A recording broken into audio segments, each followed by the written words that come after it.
All right. Are you ready? Are you ready? Are you ready? I'm going to put the chart up on the screen and we'll take a look. So here we are at the beginning of the week, and you can see the sun here Monday, November 13th, is just about to come through the opposition to Uranus. Now, if I advance this by one day, you'll see that by tomorrow morning, the sun has just passed through the opposition. And so that opposition is really perfecting today into tomorrow. But if you give it about a 3-degree separation range, then you're looking at an effect that's in the air all the way through Thursday of this week. And then don't forget, the big news is also that by the weekend, we have the Mars Cazimi and the sort of reset of Mars in its synodic cycle with the sun. We're going to be spending more time with that as the week goes on. But today, we're going to focus on 5 Sun Uranus themes to watch for between now and middle of this week. So these are, again, in no particular order. These are the archetypal themes that are most I would say that they're most prominent. You're going to notice one of these this week if you notice it at all. Of course, paying attention to the axis of Scorpio and Taurus would be a good idea, because that's the whole sign house axis across which the opposition will manifest in terms of the topics it activates in your life this week. So be sure to look at those whole sign houses. And then watch for these themes. Number one is the sun and Uranus as a combination are enlivening, animating, and awakening. So where there is, let's just call it like a sleepy, lethargic, inert, bored kind of energy anywhere in your life, especially across the topical axis of Scorpio and Taurus again, you may notice that suddenly things are coming to life, that there is enthusiasm, that there is a sense of, it's almost like, you go into one of those cold plunges that's become more popular for therapy, and you get out and you're just like, oh, I'm awake. That's the sun and Uranus. The sun and Uranus combined bring this kind of illuminating, energizing quality. And that will be experienced, if nothing else, as I feel awake again. Where I've been stuck, I feel motion. Where I've been feeling dead or bored, I feel awake and enlivened. Where there's been something that I've been doing that hasn't felt filled with life, now it's feeling filled with life again. It's been animated.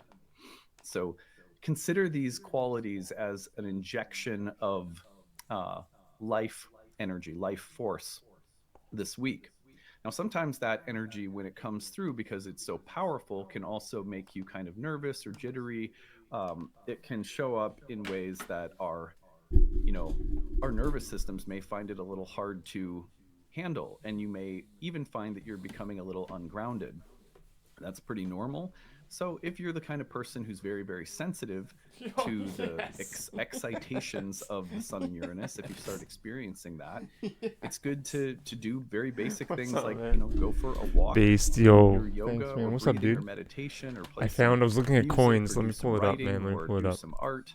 I was looking do at more something that coins. can bring you into So I learned like peaceful flow silver's state, where you $30 an find that ounce, the energy Canadian is dollars less an ounce, destabilizing. and Sometimes the way I that the was looking at these enlivening, coins, and this one's animating, like and awakening $38 of the for this sun coin. Uranus shows up is also through sudden events that you were the one showing me it, I unexpectedly, think. and those events Anyways, serve to enliven, $40 for illuminate, one, and so that's like a awaken, $10, and we a have little $9, control like over a that. So I certainly don't mean to suggest that 24% we're in control of everything by overhead. But I mean, dude, recommending look all at this these fucking coin, exercises man. to ground the energy. I mean, sometimes it just doesn't matter what you do. So The energy is sick. just going to be like, whoa, and that's it. I might do it. I might buy 2 All right. on Number credit, 2, obvi. liberating, freeing, There's and Dave. extricating.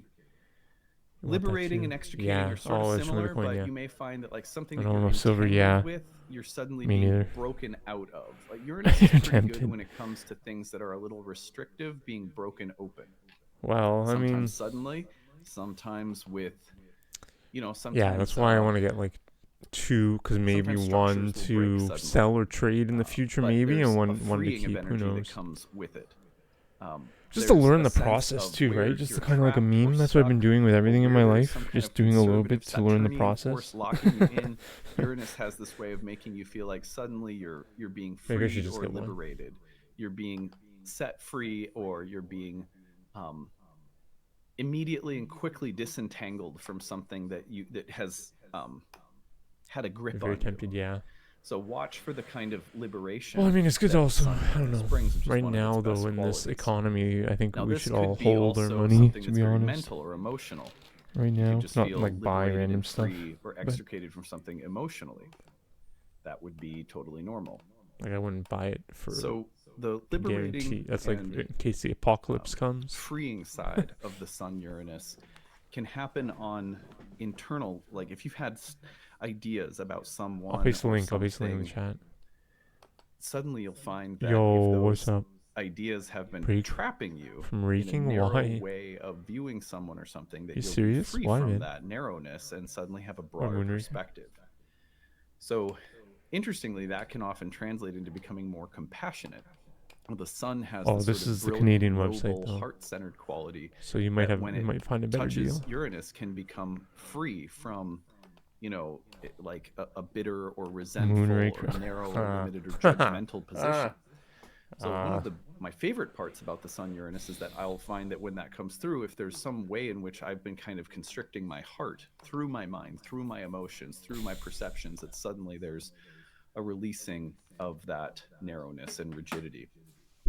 Number 3 would be defiant, rebellious, and revolutionary. Now, Sun opposite Uranus can also show up as conflicts with That is authority, true. resistance to authority, clashes with authority that are,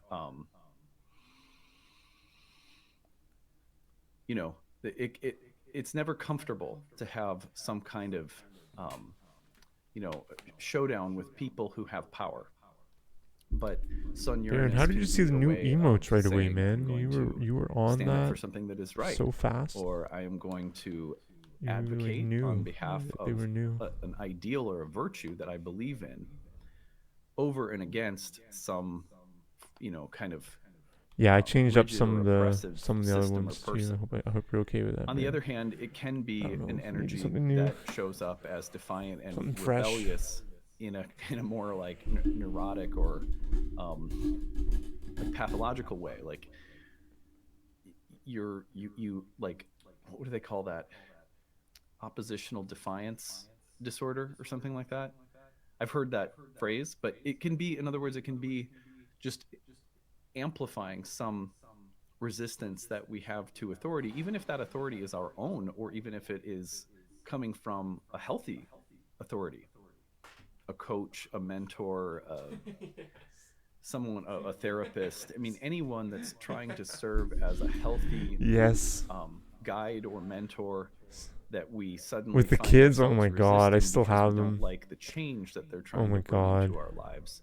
I think I can bring it We back want right to now. think about the Sun opposite Uranus as A presenting smoking monkey. a few possibilities for polarization, and Thanks, one man. would be that we resist or defy someone or something that's actually good for us. I An maxed the authority number or of source so of wisdom or it's a guidance trade-off. that You can is only trying to do help total us, of that we are 60 resisting because we frames don't want to in an change. emote.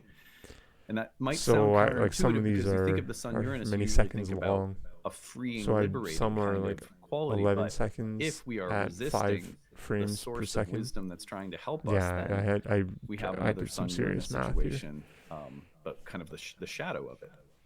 So, number 4 would be a rapid transformation of ideals and ambitions. You have to remember that the Sun, So broadly like it's speaking, kind of choppy, is but you like gotta remember it's the best. It tells the best story of the ideal forms based in the on Platonic Trich's world. arbitrary bullshit. Ideal forms in the mind of God. The Like perfect this is triangle, like the why are you perfect, limiting the number of frames career, the when I mean, you could whatever be it is that infinite? we It's just like the imagine as dollar, the some sort of ideal weird image that we psychological hope to thing. Like reach we have to or limit our embody or inhabit. spending of I want to be the best dad. I want to bits. be a great spouse. I want to be Anyways, an I awesome digress. astrologer. Those are the things that I think about. Like, how can I be the best dad I can be, or something. And that's a very solar way of thinking. I'm looking at some ideal of what it means to be a human, or an ideal vision for, a community, or an ideal vision for an institution, or a business or something. Whatever those ideal images are, they go through periods of transformation where we refine them, or we adapt them, or they change completely. One of the times during which such transformations of our ideals occur uh, is when the sun and Uranus get together. So, a rapid transformation of ideals and ambitions. You could see that circumstances around you are happening to serve that process as well, that somehow circumstances are conspiring to transform your ideals, transform your ambitions, or uh, even your highest values um, that give you some kind of template toward which you aim your life or your efforts. So when the sun hits Uranus, they rapidly transform, or almost like they go through like random mutations. Sometimes circumstance will cause that to happen, and it won't happen right away. It'll take a little bit, but watch for circumstances to be doing that work or starting that work this week. And number 5 is inspiring and illuminating. The sun Uranus quite literally can show up when all of a sudden you have epiphanies, realizations, moments of, we said awakening earlier, but this would almost be like intellectual, or like your higher intelligence is seeing something clearly.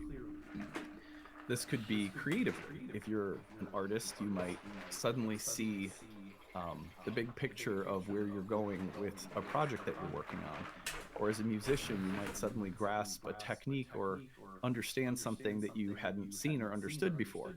So the um, the ability to grasp something, or for moments of epiphany and illumination, mentally, intellectually, philosophically.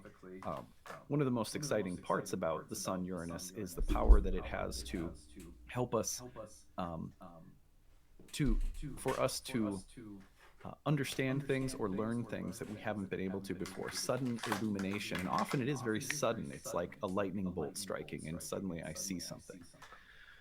So these are the sets of themes to watch for this week: enlivening, animating, awakening, liberating, freeing, and extricating, defiant, rebellious, revolutionary, a rapid transformation of ideals and ambitions, inspiring, and illuminating. Don't be surprised with the sun in the mix if there is dad karma, because the sun is often associated with the father. And so the themes may include something around father figures, or uh, paternal images, or anyone that represents a king, a CEO, a boss, a leader, a source of higher wisdom or intelligence. And such people that play those roles may also be featured in your experience this week. So watch for that as well. We have a lot to go through this week. In a week from now, my annual Kickstarter will begin. So, for the last 40 days or so of the calendar year, every year I do a Kickstarter as a way of raising funds to support the free content that I make year round. This is my 10th annual Kickstarter. So, this is our 10th anniversary. And I will be telling you more about all of the rewards. We have a bunch of really cool rewards that we're offering when you donate next week. Our goal this year is going to, last year we had 1,776 backers. 1,776 was an interesting number. And then, so this year our goal is to just see if we can do one better, hopefully even more. But we always just see if we can just grow our support a little bit more every year, in terms of the audience out there who pitches in. All of our classes will be on sale. You'll be able to pick up my book if you want to through my new book through the Kickstarter, and there'll be a bunch of other rewards too, and massive discounts on all the things that I offer through my programs and stuff like that. So I'll tell you more about that later in the week, and that'll be launching next Monday, I guess. So don't forget, in the meantime, last chance to enroll for the year 1 program that starts Saturdays this week too. So all right, well, we'll see you again soon. Take care, everyone. Bye.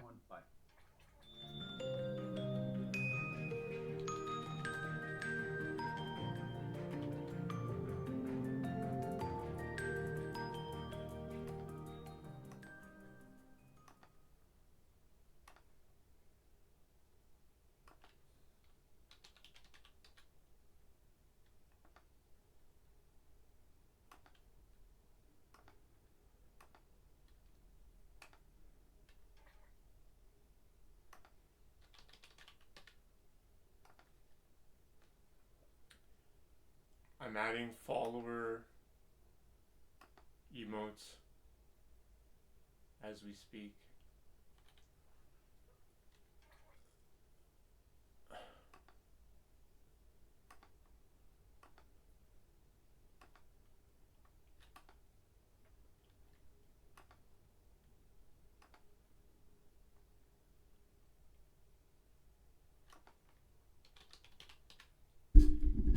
I'm adding follower emotes as we speak. I'm adding 5 follower emotes because I'm sorry I didn't give you guys follower emotes before.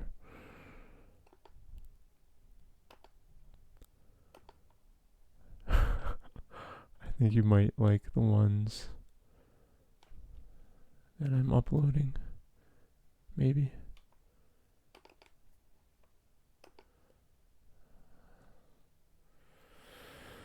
There's so many. I gotta find them all. There's so many instances of this. Let me read the chat. Alright, chat's there, okay.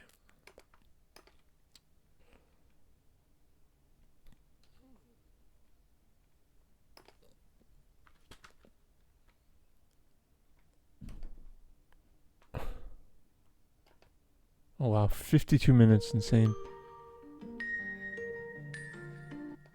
Also, I do get it. If you need a reading sooner, check them out. In the new year, I'm also promoting this because we are in the process of building a service like this ourselves. But until that's up and running, which will be sometime in the new year, I want to make sure that people have a resource available. So I partnered with them in the last part of this year to make sure that we had something we could point you to.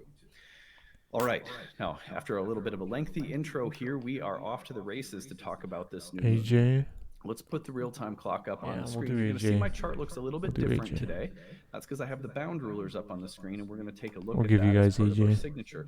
You will notice, for example, Caius Causides AJ. the here's the sun and moon. That's a and their premium little hash emote I'm marks giving for fall free. into the bound of Saturn. Now, The I have Caius a chart that I Causides use for my bound rulers. AJ You is can kind of see fucking it's like a amazing. This laminated is such a chart good that I emote. use, and There you we go. use this table in Follower. our Boom. programs as well. Boom. But when you go to You got Scorpio, 5 follower emotes now. You'll see. Oh, and did I actually? I might have messed this up. Okay, so let's just see. I thought it was Jupiter, but if I need to adjust on the fly, I will. Let's Sweet. see. So, yeah, looks like from 19. Pog, thanks, man. I mean, they're pretty. They might be My pretty head on shite straight to here, you. sorry, I don't guys. know. Here. Just pause. Thanks, man.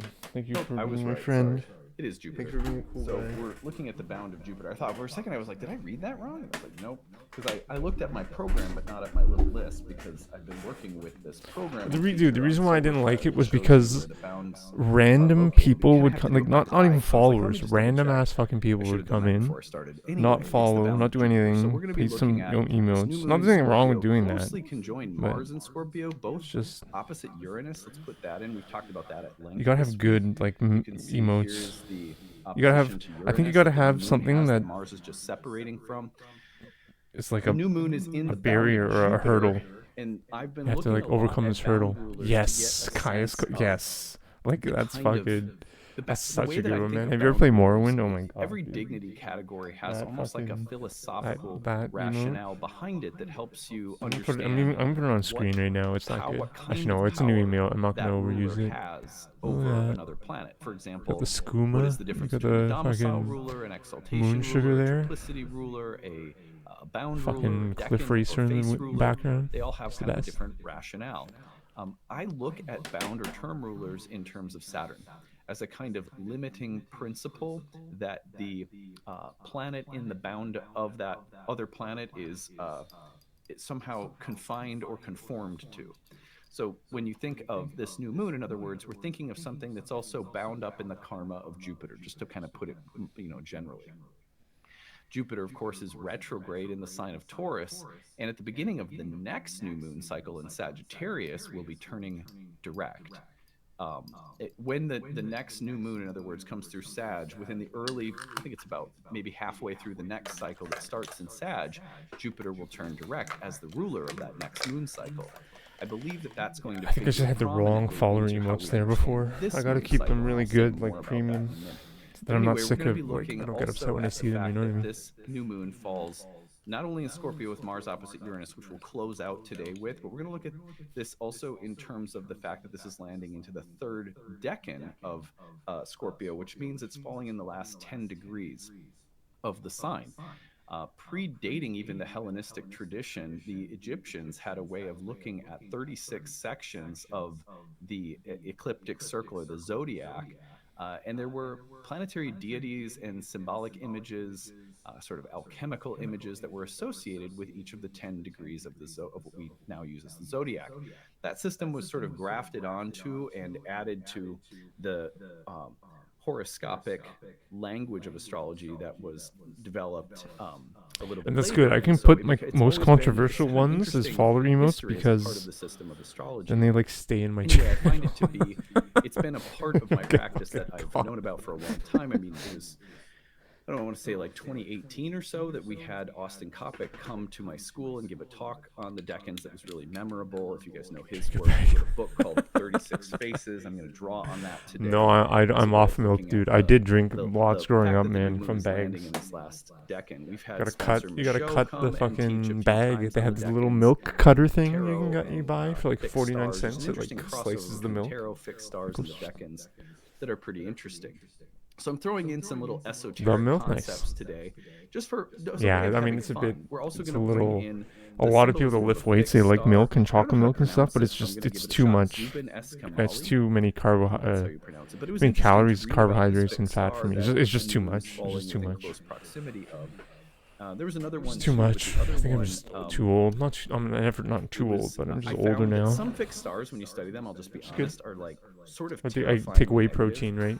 Which is milk based. and and I feel like I gravitate toward working with fixed stars where it feels like there's a description or a set of working mythologies that contrast light and dark, as opposed to just being like, you'll be beheaded. If you've ever studied fixed stars, you know what I'm talking about.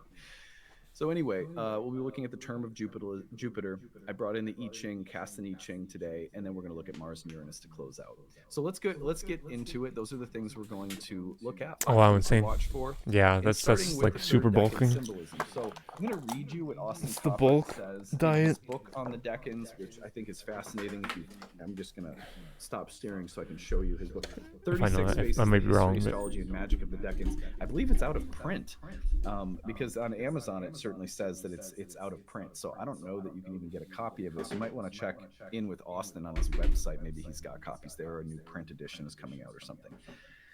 So Scorpio 3 refers to a new moon taking place in the last 10 degrees of Scorpio. We've got this at 20 and change. So we're going to read this in this kind of an interesting image that he has here. You can see it's the crow. I'm doing that now. And that may or may not be meaningful to you. that's exactly what I'm On the doing now, and surface, I'm what adding occurs in just this like decan caffeine and appears stuff. as It's a pretty loss. chemically. Love is But I'm doing revealed okay as an so far. illusion, a mere matter of selfish projection. Yet it is not a loss, for the desire and the capacity for its satisfaction never truly depended on anyone or anything else.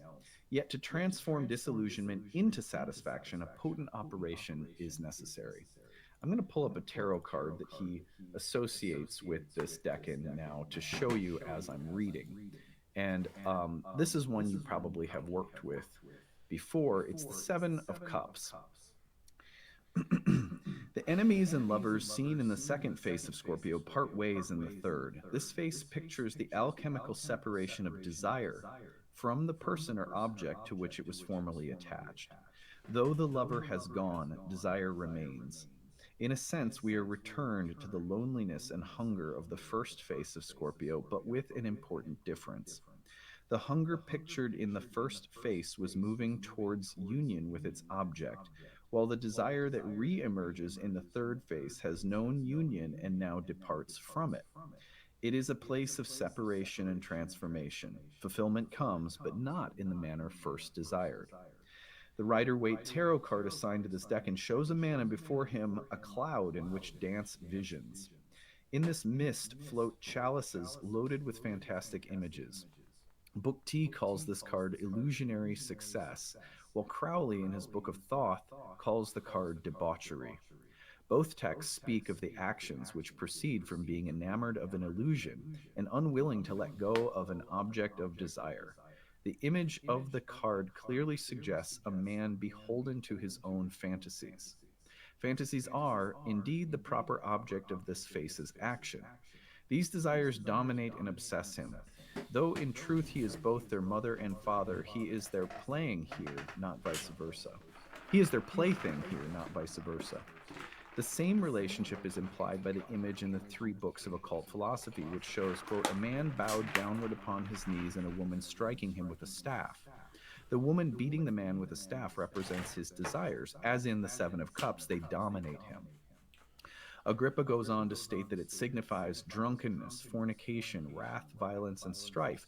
Controlled by passions, this figure's activity is base and thoroughly deserving of the title Crowley gives to this decan, debauchery. Meanwhile, the Picatrix offers another permutation of this dynamic. While this picture is relatively benign, a horse and a rabbit with it, the description states that it is the face of evil works and taste, and joining oneself with women by force and with them being unwilling. Here, the man attempts to rape his own desire, forcing a satisfaction which would not occur naturally.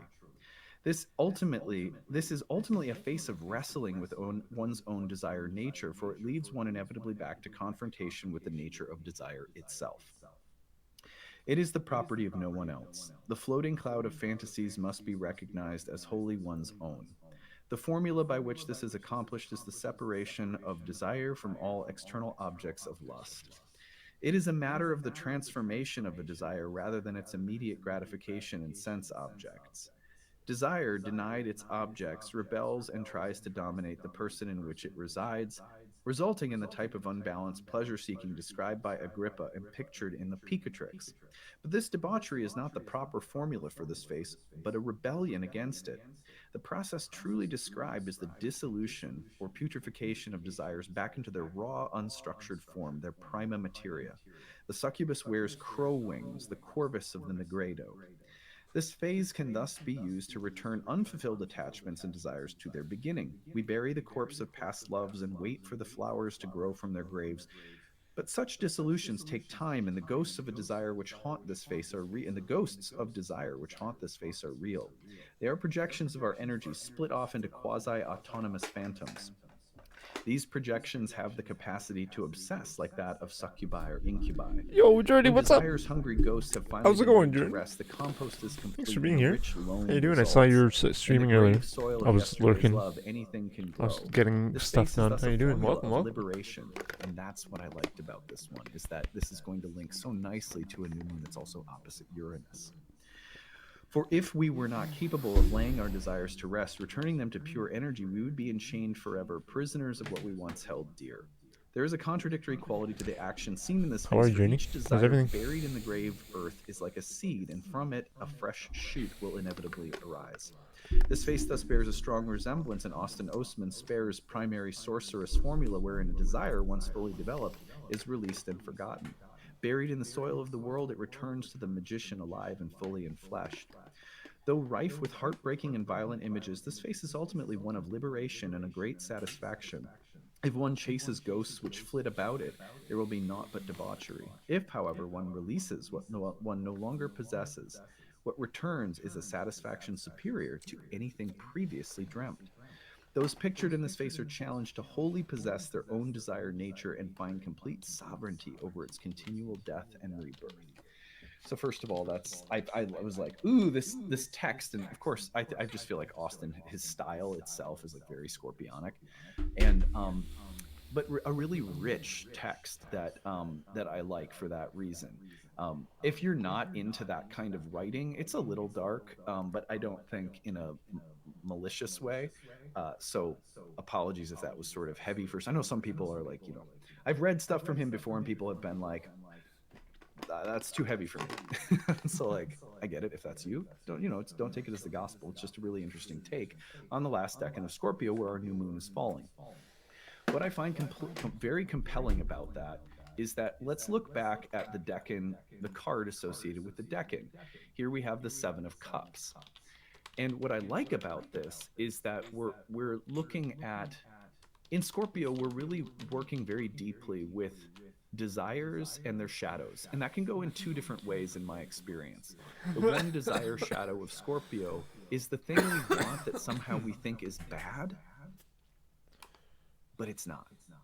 And you have to somehow allow for the taboo, the superstitious, fearful, foreboding qualities around what you desire to be released.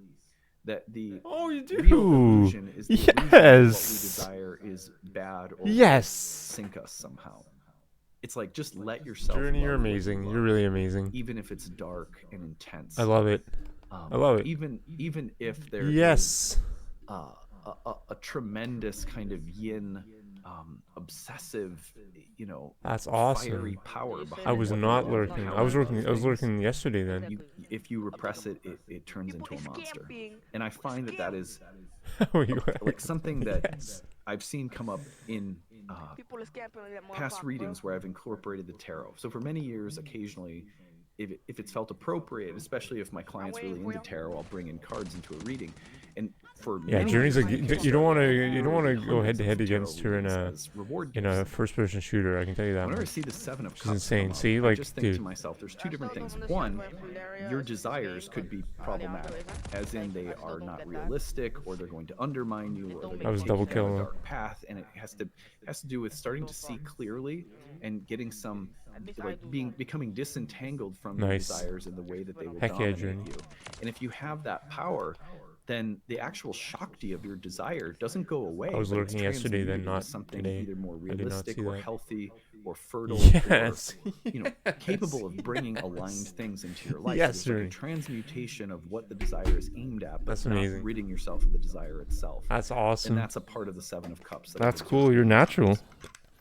You are a Same natural. thing with Scorpio energy, just in general. On the other hand, there's also the other part where it's like the desire itself is something that you fear and that That's you amazing. think is bad, but it's not. You go, well, I shouldn't have this deep of an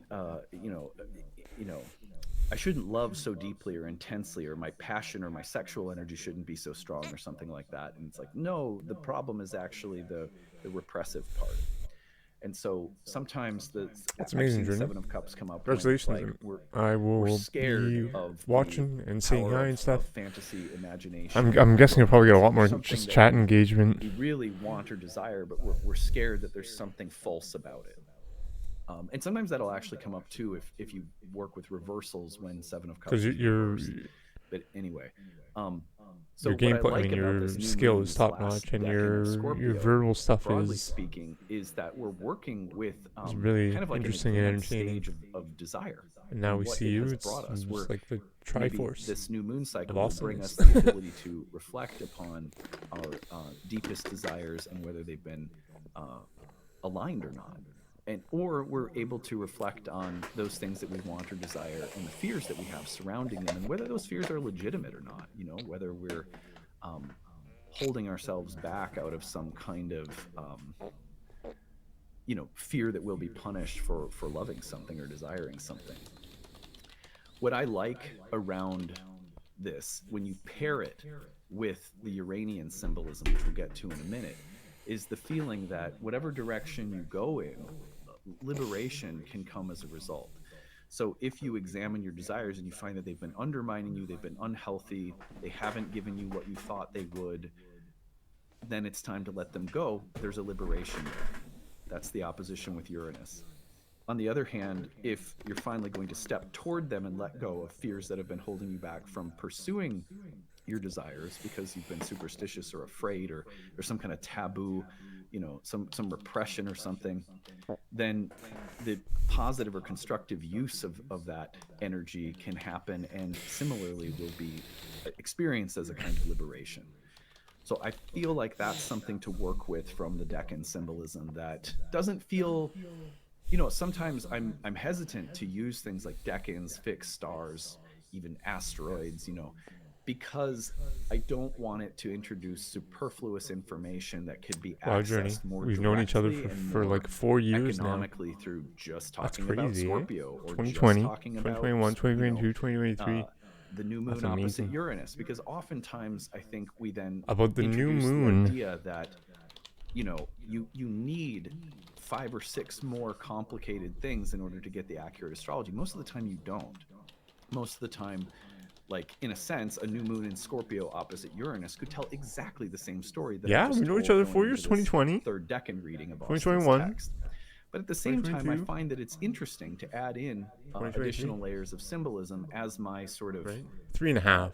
I don't know, as I my guess bandwidth 3.5. increases, as my ability to hold But I started streaming what, various levels or November layers of symbolism 2019, increases, and you know, November adding some 15th. I think I little started nuances or streaming details with like November the mythology or the 15th, symbols of the decans can sometimes 2019. also just help us access other images We're old. and other valuable ways of turning the jewel. So I almost think about it like, I mean, this is just, I'm just pontificating here, but like, I almost think about it like, you know, if we're constantly turning the jewel of an archetypal combination like Scorpio No. Taurus, or like New Moon and Scorpio You opposite are Uranus or the something, perfect age that adding in because decans you or are bound rulers who or you fixed are. stars You or are whatever perfect. can sort of be like interesting ways of making You the journey, light you bounce off the moonraker. jewel. They're like You additional Baron, you tools lurkers. that can help pick up on a particular side that the light bounces off the jewel or something.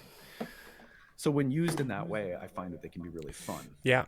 Anyway, that's a sort of I digress, but I hope that's just as a kind of meta conversation about crafting. Yeah, what's it called? What, up Toad? Or in? Yeah, when I went to Miami, I was 36. Okay, sorry about that. I What a hit different the button and person. somehow it ejected me out of the studio. That's funny. Oh no, dude, it All right, sucks. so Outside, dude, hey, can you see how we're great? gonna go on and we're Look how gonna bright talk it about looks, and Zubin look outside, and it's Eskamali. like gray and it's snowing here. Asked me to repeat that again. All right, let's show Moonraker the snow. Fixed star Zubin Eskamali, which lands at about 19 degrees of Scorpio, 1923, and we have this new moon at 2043, so it's just about a degree off.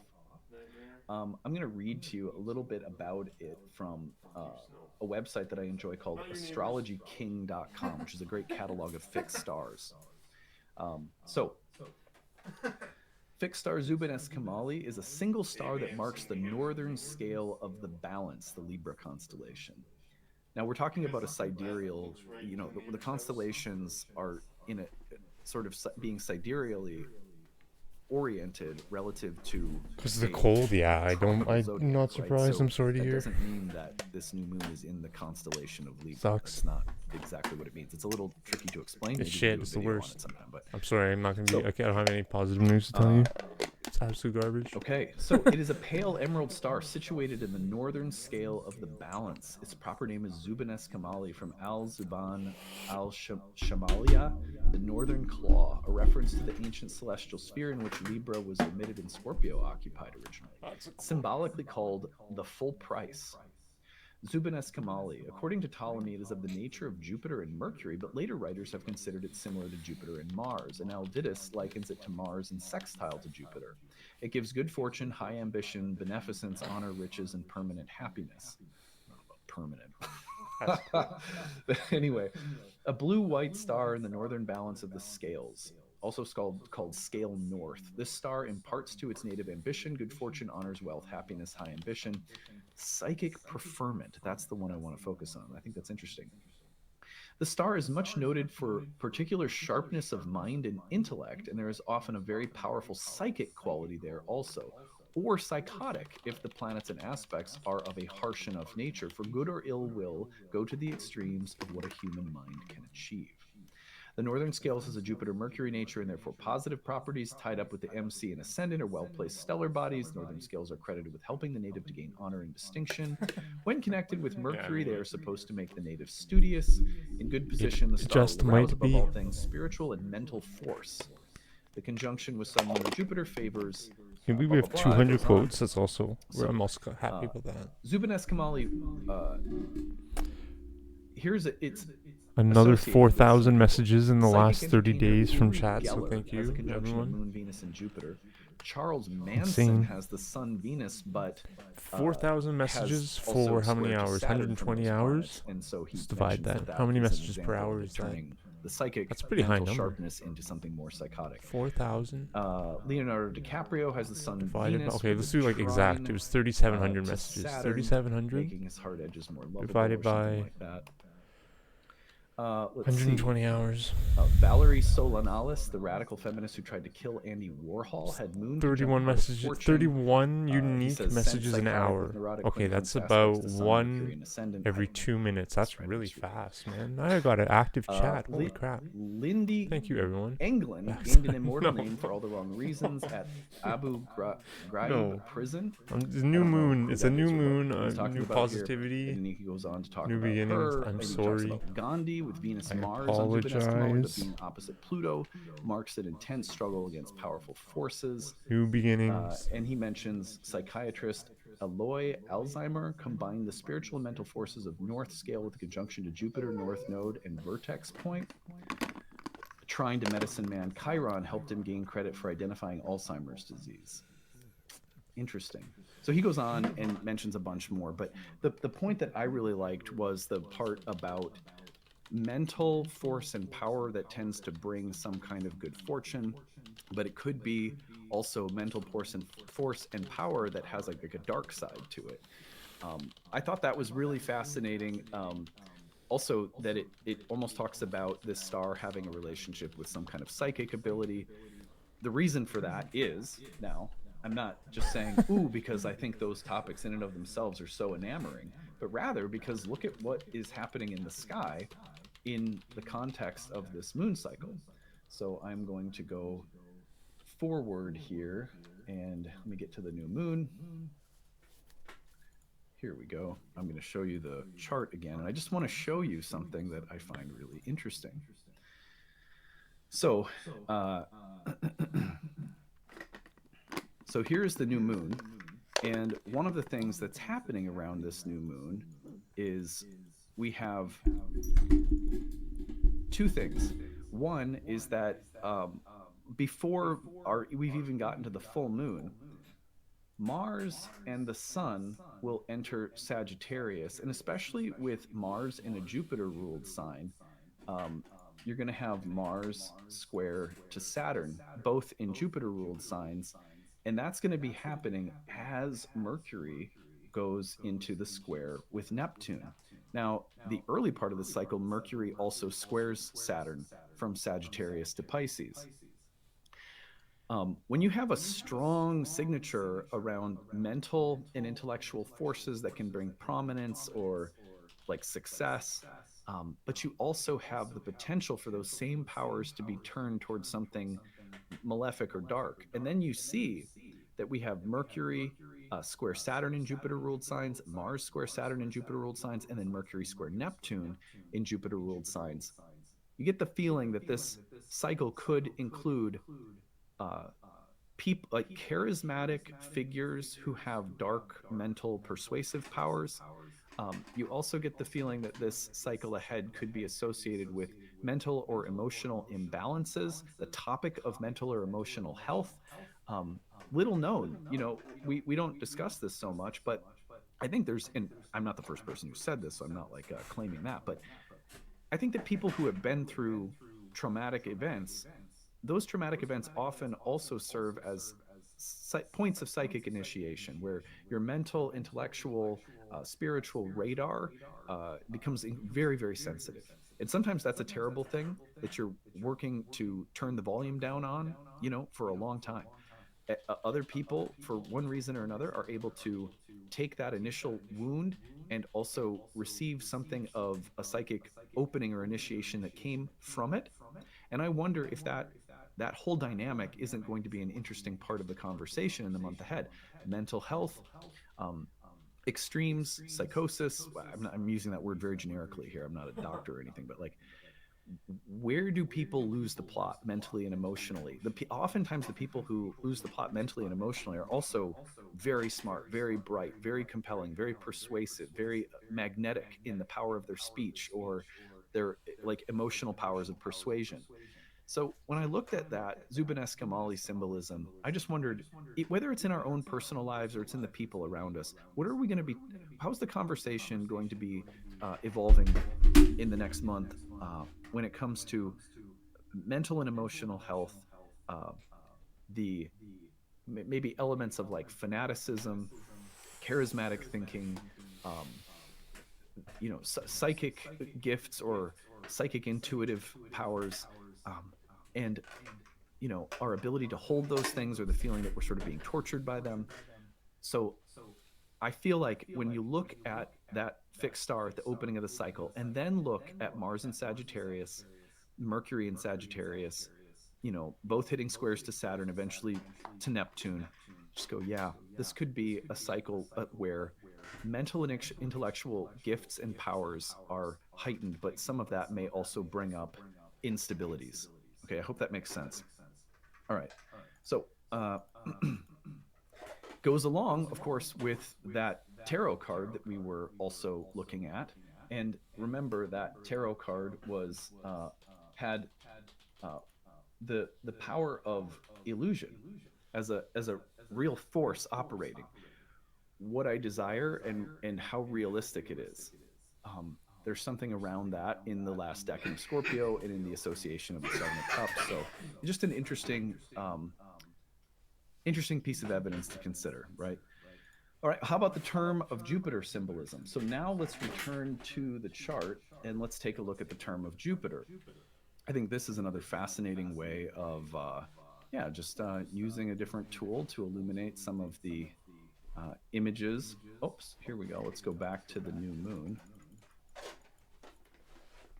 So here's the new moon in Scorpio. Actually, let me back this up by some hours so we can get the actual. Okay, so here it is in that bound of Jupiter. What I find interesting is, let's now watch what happens to Jupiter. So Jupiter is opposing the new moon in Taurus, and it is retrograde by whole sign opposition, not by degree. If Jupiter in Taurus represents a kind of, the desires in Scorpio are complicated, as opposed to the desires in Taurus that always sort of cloak themselves in golden sunlight. And of course, the shadow of Scorpio is Taurus, and Taurus Scorpio. Jupiter in Taurus retrograde may represent something we desire, but that is slow in coming or has been delayed, or a set of desires that we're having to revise or reconsider, something we're trying to grow, some area of fertility that is permanent or temporarily like delayed or set back.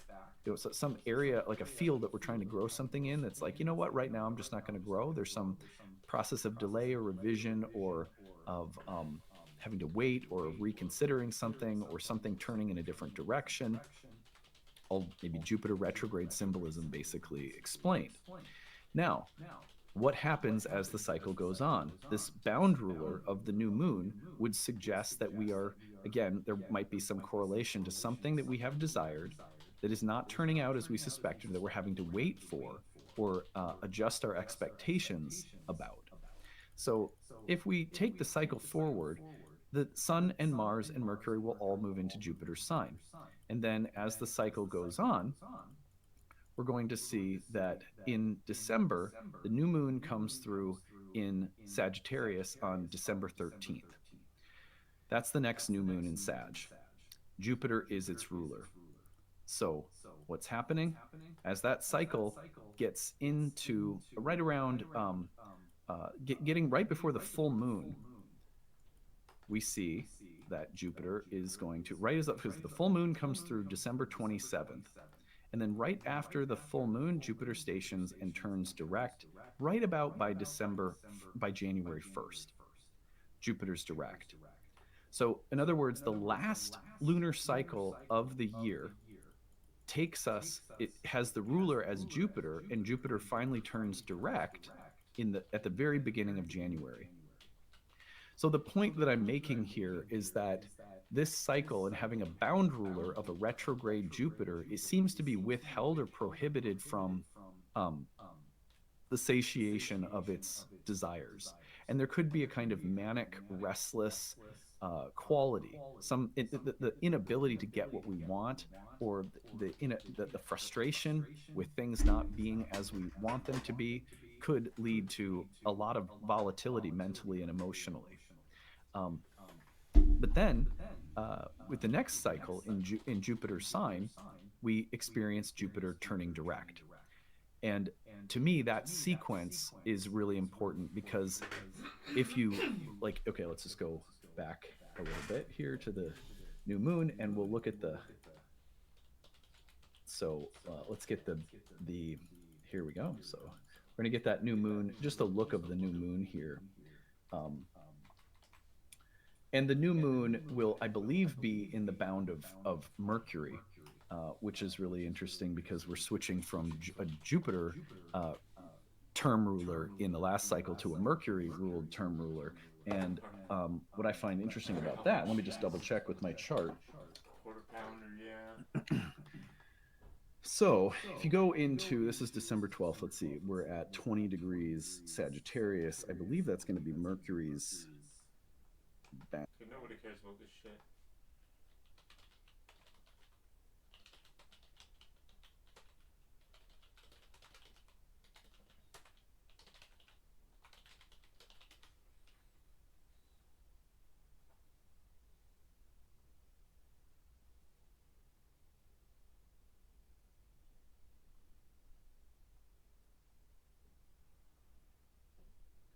Dude, this one's really, yeah, this is it, dude. This burger, dude. Right now you can get Two for $7 plus tax. I'm so glad I found this video, guys. Like, this thing is insanely good. Hello everyone, welcome. It's a pretty good deal, man. Sauce, and today I'm checking out the double sausage, egg and cheese croissant which from Burger King. This thing has a double layer of sausage on it, so it's definitely a big boy sandwich. Let's go ahead and unwrap this thing and see what I think. Okay, so here we go, just unwrapping it. And it smells pretty great. You got those signature breakfast smells coming off of it. Ooh, and there it is. There it is. Pretty big, hefty sandwich there, you know? It's got a great smell with the croissant there on top. It's nice and buttery, you can feel it. And let's go ahead and dig in.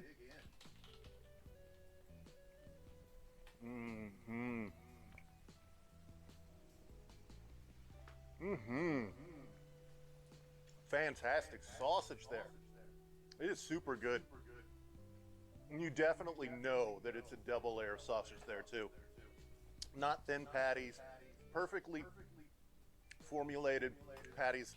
They just added a double layer of them here and it just tastes fantastic. If you love sausage, this is definitely the place to be. One more bite. Look at the amount of eggs you get there too. That's just great.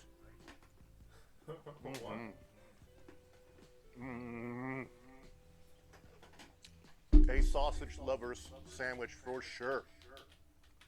Very savory, delicious sausage too. Great buttery croissant. Great amount of cheese here. Nice, thick, fluffy egg. Everything here is coming around just to be pretty much perfect. One more bite, we'll get to my final thoughts.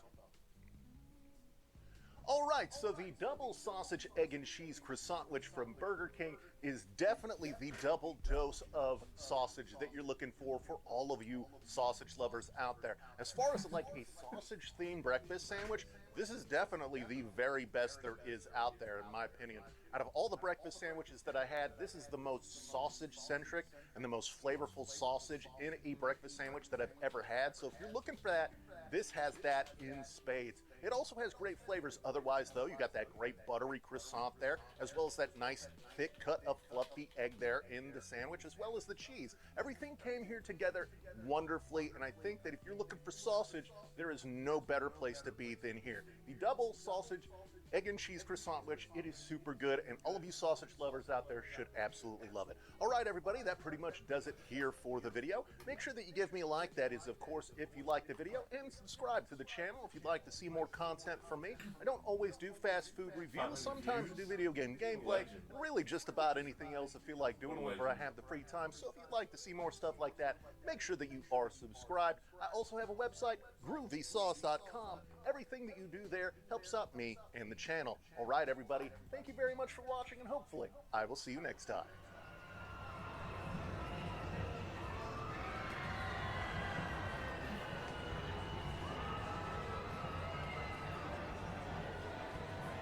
we have another one. Yes. I'm so happy. I'm so happy. 9 minutes. It's gonna be here, man.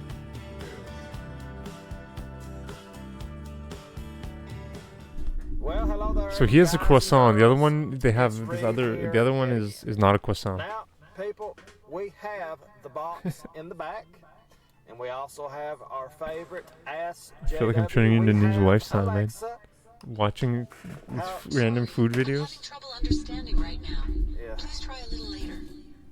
Well, anyway, guys, you know what? It looks like it's that time. It's time for another absolutely excited, insane, super official, thought-provoking, straight-edge food product review from YouTube's only true 365-day-a-year food product reviewer. Even in the darkest days, people, this fire burns always. Come back, CM Punk. Come back. But anyway, guys, today we have the double sausage croissantwich. Double the meat, double the pleasure. Anyway, we got eggs, cheese, double sausage, double cheese, actually. Even double eggs. $3. And what? 92 cents from Burger King. Can you believe it, people? Look at You that. don't even have all day breakfast. Look how thick and juicy that is. My goodness.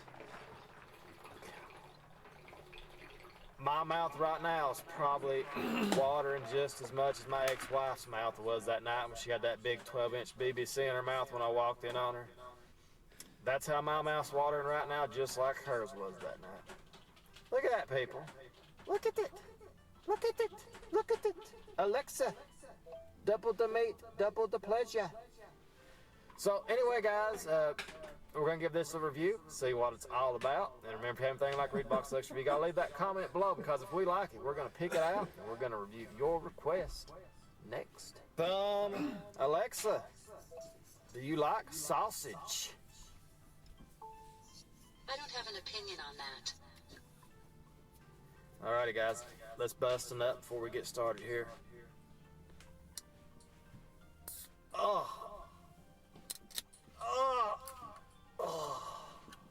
Got ourselves a Pepsi, people. America's second favorite soda. Got a hair. Alright, here we go, people. Good Lord, that's so big. Here we go. Boy.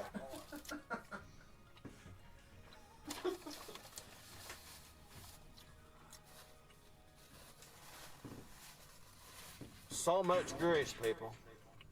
It's unreal. Not only am I eating this sandwich here, people, I'm getting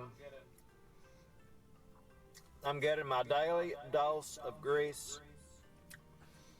You know, you got to keep those arteries. You know, I joke, but if I ever do have a heart attack, I know what caused it. That's right, Box.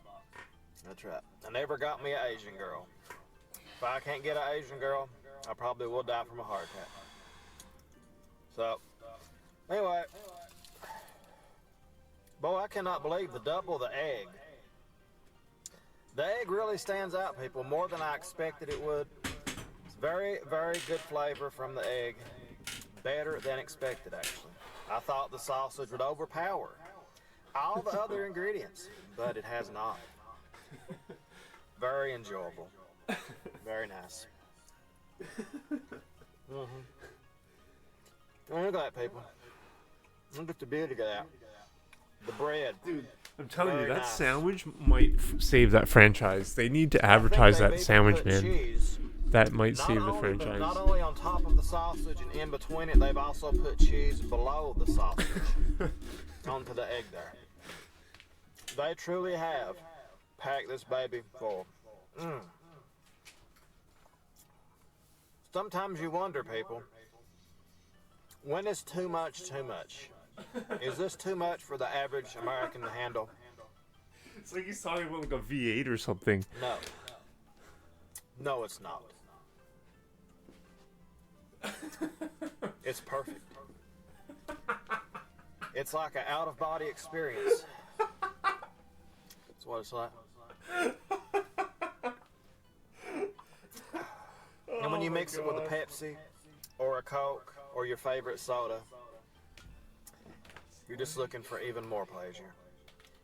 Truly an amazing experience we were having here this morning, people. Alexa, what time is it? It's 9:02 a.m. That's right, 9:02 a.m., people. It's going to be another great day of selling propane and propane accessories. You know, we're here in Barberville today, so we are free from the threat of the rogue cop, they call the buyer. Drug dealer, bully, rogue cop. And we're free from the threat of a rogue cop. And that's always, you know, I got to get that buyer repellent I was talking about getting. I've got to buy some of that stuff. Yeah. Yeah. I know the feeling, man.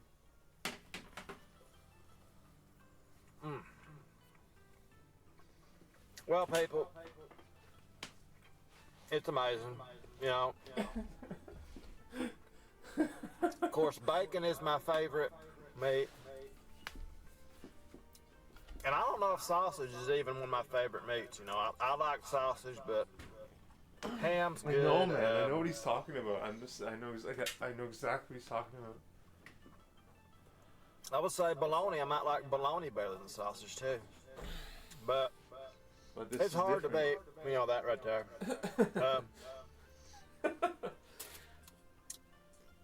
5 stars. Absolutely an amazing meal. And it's cracking good. There's no doubt about it. This is a cracking good sandwich. I highly recommend it. I mean, it's cracking good, right, Box? Alexa, it's cracking good. Cracking by Suzanne Vega as Amazon Music streams has 66 streams in the last 5 months.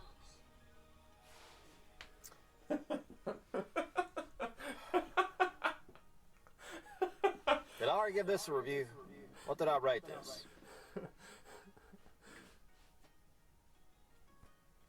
Well, it's 5 stars. If I didn't already give it 5 stars. It's a 5-star sandwich. See, I just lost where I was at, people.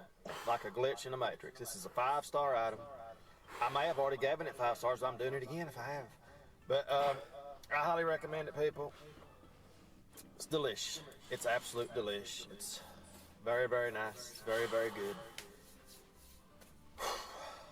Man. How much more can my heart take? But anyway, guys, that's going to be the fish review. I want to thank you again so much for watching. Boy. Sorry, Toad, if you're still vegan or vegetarian, man. Sorry to tease you. We're going to try to finish this big boy here. We're going to get it done, and I want to thank you I'm for going to watching. Google the fat content show. after, because if it's too See you fatty, guys, I'm as going to always, have to let it next go. time, toodles. Bye-bye now. It's got a lot of flavor. That is a unique item.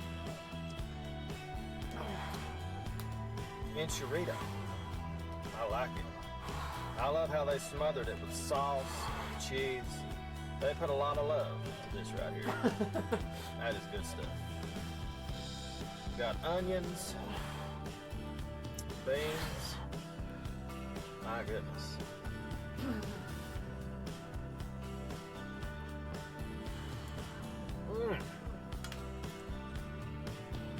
Oh my goodness. Wonderful. Wonderful. It's too much, man. My God. Oh, the internet. It's just so amazing. Man, I'll tell you what. This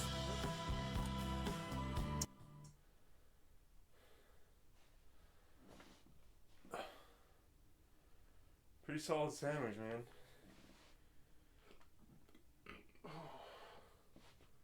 Pardon me.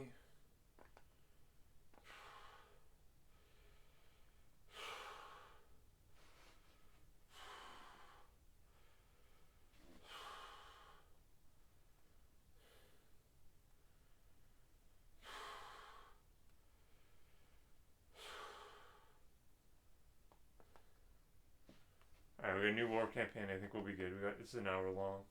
Should be good.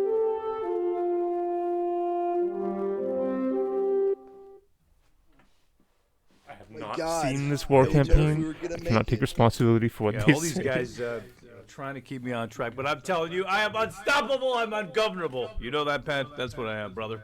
Nobody's gonna tell me. Ungovernable, unemployable, unlikable. No, none of those things. None of those things. I'm immune. Hail the chat. I'm immune It to must every be single. Monday. I'm immune to every single STD. Every single STD. I'm immune. Wait a minute. What? That's right, man. I hope that That's is right. the case. Sorry about that. My computer crashed. Sorry about being extra late. My computer crashed. Had so many windows open, and the whole thing just literally blew up. I'll just show you what I got open here, so you can kind of appreciate what I'm talking about here. And also, hashtag believe all women. You've heard of lockdowns. Well, your computer locked down. You see that right there? So that's like I got all these windows open.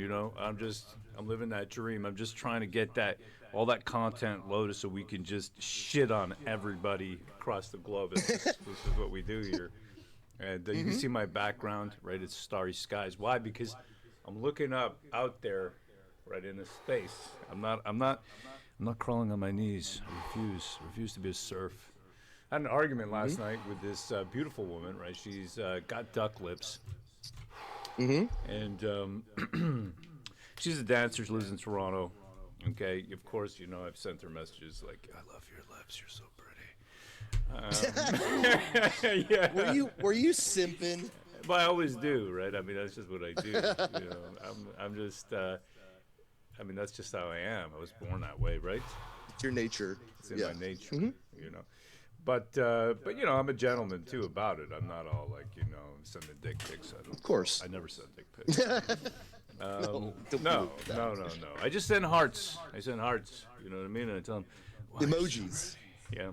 Anyhow, so and she says to me, she goes, "Ro, you're not," because I said, "Ro, I don't care about the Middle East." She started going on about. She's like, terrorism can happen here on homegrown soil, and you won't understand until it happens here. She goes, "I block all terrorist sympathizers." I'm like, "Babe," I just told you, I don't care. I'm not taking any side at all. I'm just telling you you're hot. Your Twitter picture is pretty. And then she blocked you. Well, No, she didn't. This is not the first time. It's not the first time, you or War Campaign has been called terrorist sympathizers. That's one of the things they say, when they try to talk smack about the mighty War Campaign. The mighty War Campaign. Oh.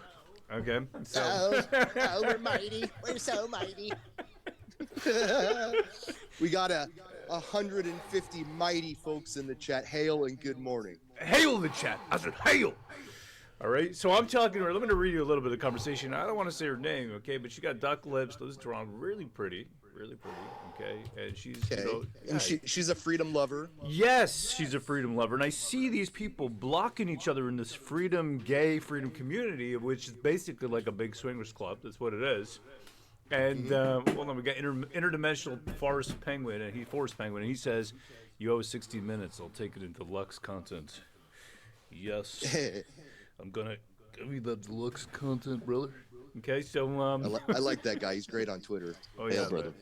Yeah, he's a great dude, man. So she says to me, it starts like this, a conversation. I don't want to say her name again, okay? She's look at this line. She goes, "No." I say, "I see dumbasses lost in political nonsense," and she replies, "This is just divisive." No, and I write also, "This is just divisive crap designed to destroy solidarity." Right? And I'm like speaking like, you know what I mean? And she goes, "No, sleeper cells activated." Does she have inside info? What is going on here? It's like, what are you talking about? And this shit's happening everywhere. You got this. I seen this woman right here. Now I didn't even know. So it turns out she's a conservative MP. Okay, Gagamari. Okay, I don't know why there's so many colored people in office. Were you even born here? Do you even like poutine? Okay. Anyways, her name is Goldie Gamari, MPP, and then she's literally got terrorism in her Twitter name. Wow. Got the blue check mark too. Another sign. Okay, literally has terrorist writing in her name. Didn't we beat these people in 300, the movie? Right? Leonidas. Didn't we literally beat these people in 300, the movie? Didn't we already do that? Why do we have to keep on fighting them? Right, there was 300. By the way, I want to talk about the 900 Thermopylae that people forget. Everyone remembers the 300 homos that saved freedom. Okay, but the 900, they were also gay, who saved Western civilization. Thermopylae, look it up if you like history, you're a history buff. Okay, 900 who saved Western freedom. They're the unsung, unheard heroes. 900 gots saved freedom. All right, that's just what happened. There was also a crucial naval battle where a bunch of gays fought for freedom too, right next to Thermopylae. So yeah, let's not forget about the gay navy too. They held each other's penises. Held each other's penises as they went into battle. Listen, I'm just trying to tell you this. This is real stuff. You don't hear, because history is written by the historians, right? History is written by historians, and sometimes they leave certain things out. Anyhow, okay. But we got it all right here. All the we've unearthed all the texts. Yeah, absolutely, man. The screenshots. Okay, so here it is. Goldie Gamar. You look at it right away. What do you think? What's your feeling right now? I think, ooh, erotic. I think belly dancing. I think a little bush. That's what I think. I think why is she named Goldie? Like usually you see like blonde women named Goldie. I think, yeah, that's what I think, right? Okay, so I think, and her name's Goldie. That's a stripper's name, like Goldie Hawn, right? Okay, so I look at that, and it turns out she's an Ontario politician for the riding of Carleton, Iranian Canadian, progressive conservative. What is that? Progressive conservative. Yeah, I guess it's the PC, I guess, but anyhow. Progressive conservative? Yeah, that's Canada for you, Pan. You didn't know that, right? Because you always ask me, right? What's the deal with all the parties and why are they all left wing? Well, there you go. All right, so that's the progressive Canadian. Anyhow, so she goes up and she says this, and you see her, you look at her, right? And I'm not a hater, I will do you, but I look at this, but I'm looking at this, and I just hear this, and I just listen. That's not what Canada is about. So Premier Doug Ford recently called the anti-Israel demonstrations that have been taking place hate rallies. What's your reaction to? Okay, you can barely hear it. I'm sorry. There's a lot of noise, wind noise. They do not know how to record telephones. Okay, she goes, Premier Doug Ford. Israel demonstrations that have been taking place hate rallies. What's your calling them hate crimes? One more time. I'm sorry. So Premier Doug Ford recently called the anti-Israel demonstrations. Anti-Israel rallies. That have been taking place hate rallies. Hate crimes. Okay, so you're calling anti-Israel rallies hate crimes? Like, holy shit. Why? You know what? I'm sorry. This is not a Canadian issue. Anyways. What's your reaction to these protests, and where does the line get crossed from free speech to hate speech? Okay, so what's your reaction to the protests, and where does the line from free speech go into hate speech? And this is a friggin' problem in Canada too, right? That we even have this concept of hate speech. And we can get into this at length, but you got to be free to be able to say stuff and then be destroyed in the debate circle jerk of the YouTube. If you cannot be circle debated into the ground, Pan is a master debater. If you can't do right, Pan, that is how truth is ascertained. Right. I mean, I'm not even sure if I believe in this concept of hate speech. Like, isn't it just speech? I mean, exactly. I don't like the labels. The rule of freedom of speech, the law of freedom of speech was designed to protect language that people do not agree with. If everyone agreed with everything, there would be no reason for the rule or the law, right? Or the right. So it's only there for stuff like hate speech. It's freedom of speech is hate speech is freedom of speech. I hate to tell you, but it's true. They want to label certain types of speech, and so they'll call just about anything that doesn't fit their narrative or that they don't like hate speech. So that's why I don't like it, because you draw these labels and then people shift the goalposts any way they want. I think you guys nailed it. You know what I mean? I like the line you said there. I mean, I like I like everything about you, but I like what you said right there, which is free speech. The concept is designed specifically for speech that upsets other people, aka right, that you're hating. You're giving me hate right now with your speech. You're hurting my fiefs.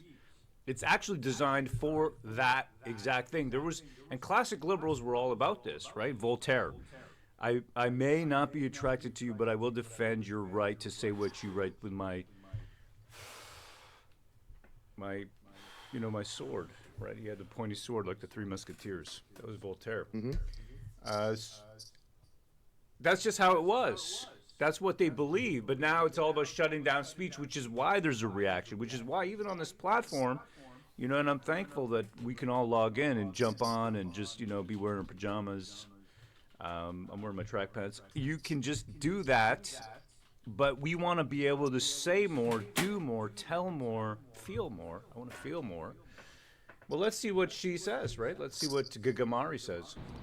So these rallies are very concerning to me. They're taking over space. They're unsanctioned. They're not.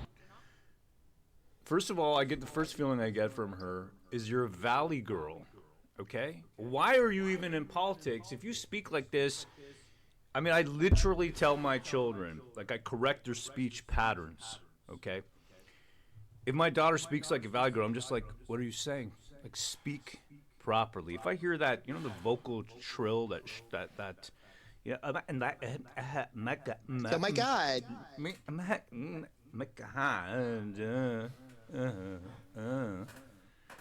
It pisses me off. I'm like, speak properly. Anyhow, okay. So Pan, as a father of a daughter, as a yeah, no, I stress proper English, always. Take pride. There was a time when blacks, right? When blacks actually venerated, and I can't get behind all the stuff, right, from Malcolm X, but what I'm saying to you is the guy could speak. That was a black right there that could speak properly. And speaking as a white, I would see this black, and I'd be like, hey, I can listen to this black. I can listen to this black. Yeah, you could understand what he was saying. He had a command of the English language. He wasn't out there doing slang all the time, sounding like a moron. That is a dangerous black. Now we don't have dangerous blacks. We just have blacks that you feel in danger of, right? Because they're gonna riot if they don't get their way. So I saw this little white kid. I just saw the headline. I'm not gonna get into it. I can't get into it. I'm sorry. It's disgusting. It's just too upsetting, right? This little white kid get the shit kicked out of him, and he actually died in the U.S. Right? And it's just, I'm just gonna say, what the F is going on, right? If I would, man, I'm not gonna say what I want. Mainstream news don't want to talk about that. Right? Exactly. Anyhow, okay, let's get past this vocal troll and let's see what she says. They're very concerning to me. Very concerning to me. They're taking over space. They're taking over space. Unsanctioned. They have no permits. They are unsanctioned. They have no permits. These are the people. These are the fucking. They're unsanctioned to protest. I don't need a fucking permit, okay, to be free. I don't need a permit to be free. I was born free out of my mother's vagina. I do not need a permit, Pan. Do you hear me what I'm saying? I don't need a permit. Yeah, isn't this what they were saying about the truckers? Yeah, they're taking up space. They're honking their horns. They don't have permits. Same thing. And I've walked into a few of them with my dog just to see what's going on, and He's such a shit. Sorry. Taking footage, and the way they block traffic, the way they seem to intimidate people. At one of the rallies, they attacked a reporter, a Sun reporter. It's very concerning, and everyone has freedom of speech, but there is a line, and I think that line is crossed when you start getting into hatred, and you start getting into calls for genocide and calls for intifada. That's just inappropriate. That's just inappropriate. So this is it. They want to police our speech. Doesn't matter what side of the aisle there is. I don't care what side of the aisle there is. This is a progressive. Let's look at her record, just out of curiosity, right? Goldie Gamari, because she's here. Carlton's right next to me. Okay, so let's see over here. Oh, He only got 1.5 stars on Google reviews. Huh? Well, that's interesting. Whoa. He's not giving good service. I'll tell you that much. Okay, he's not giving good service. I mean, I'm very pretty. I can't help it. I'm attracted to females. I'm gonna stop. I'm gonna scroll past that. I'm gonna stop. You know what I mean, Pan? I'm gonna keep on. You're gonna have to take a cold shower after. I'm gonna smash my own. What I'm gonna do. Yes. Okay, so blah blah blah. She is representing the riding Carleton. We said that, member of the Progressive Conservative Party of Ontario. What else? You hit it. You're killing me here. Assumed office June 7th, 2018. Spouse divorced, of course. Residence Barhaven. That's right next to me. Barhaven is about 40 minutes drive from me. Yeah, that's all I see here. Right, that's the electoral record, 22,000 votes, 48%. So yeah, of course, that whole area is very conservative, right? So she is elected, and this is why I don't see the fucking party doing nothing. You got Melissa Lansman. I was talking to my buddy Dave. He's a born-again Christian, great dude. Doesn't live far from me. Father of my daughter's best friend, and I really like this guy. I really like this guy. We were talking about this. He goes, "Well, what do you think?" I'm just walking my dog, and then I'm just like, "Hey, what's going on?" We start talking about stuff, life, and the rest. And I go, man, you tell me, bro. I go, you could elect a friggin' clown buffoon and he'd be better than Trudeau. But these guys, Melissa Lansman is deputy prime minister in the shadow cabinet of the Progressive Party. You're telling me that we're going to see real change? She's like the biggest lover of UBI, universal basic income, and of course she has that haircut. But that's Goldie, right? That's exactly what she says right here. There's some speech. At one of the rallies, they attacked a reporter. And she has a list. I mean, it's very concerning. And it's very concerning. It's very concerning. And my dog, we walked in. Everyone has freedom of speech, but there is a line. Everyone has freedom of speech, but there is a line. And this is what they push on us. Everyone has freedom of speech, but there is a line. I don't care about either side. I want to make it clear. I do not care about either side, and I believe that it is dividing up whatever ground that has been made over the last couple of years, whatever ground that has been gained, right? Where people are like, hey, you know what? I know the media is lying to me. Media is lying to you, media is lying to me. We both know it. We know that the medical security establishment system, you've got the Panopticon, right? So the Panopticon is the perfect prison designed by Bentham. I'm just going to show you this. We're living in this thing, Panopticon. Also where Pan's name comes from. The concept is right to allow all prisoners of an institution to be observed by a single security guard. The perfect prison. This plan of Jeremy Bentham's Panopticon prison was drawn by Wiley Reveley in 1791. Really interesting, okay? Prison of the mind, the perfect prison. And I kind of feel like we're living in this idea, right? Internalized authority and prison of the mind. Bentham and Foucault's Panopticon. If you ever want to just get high and just like blow your mind, read about this Panopticon. Very cool stuff. Okay, how you cannot escape monitoring. So we're living in that world. You can't escape monitoring. We don't trust the media. We don't trust the news because we've been lied to so much. Our politicians in bed. The media bought out. Pharmaceutical companies, their stocks falling. It's so unfortunate. It's so absolutely unfortunate. It's really hard to see for me. But we got all that ground, right? We made up all that ground now, where you and I understand each other. And then all of a sudden we're friggin' arguing about the Middle East. We're arguing about shitheads in the Middle East. I don't care about them. I'm sorry, I don't care about them. And she says this to me, right? This wonderful Death Lips lady that I really like.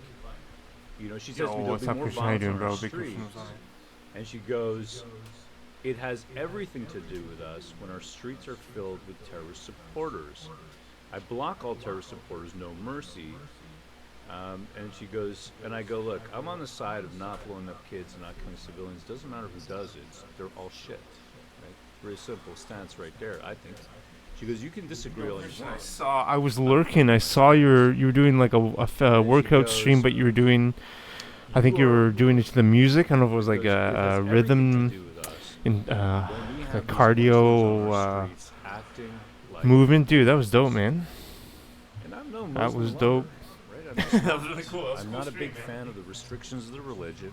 I got no Yes, problem with yeah, the that average was a cool Muslim stream, or the dude. average Christian. I was They just do whatever they believe I that. wasn't able I to stay don't for like long, the but enforcement yeah, of man, that was Sharia, dope. and I do not That's like your special element, man. protections under the laws that One have of your caused many places elements. like the UK to turn into total shitholes because they cannot enforce laws because the police are afraid of being called racist. That's what happens, right? If you look up Rotherham, it's a very hard word.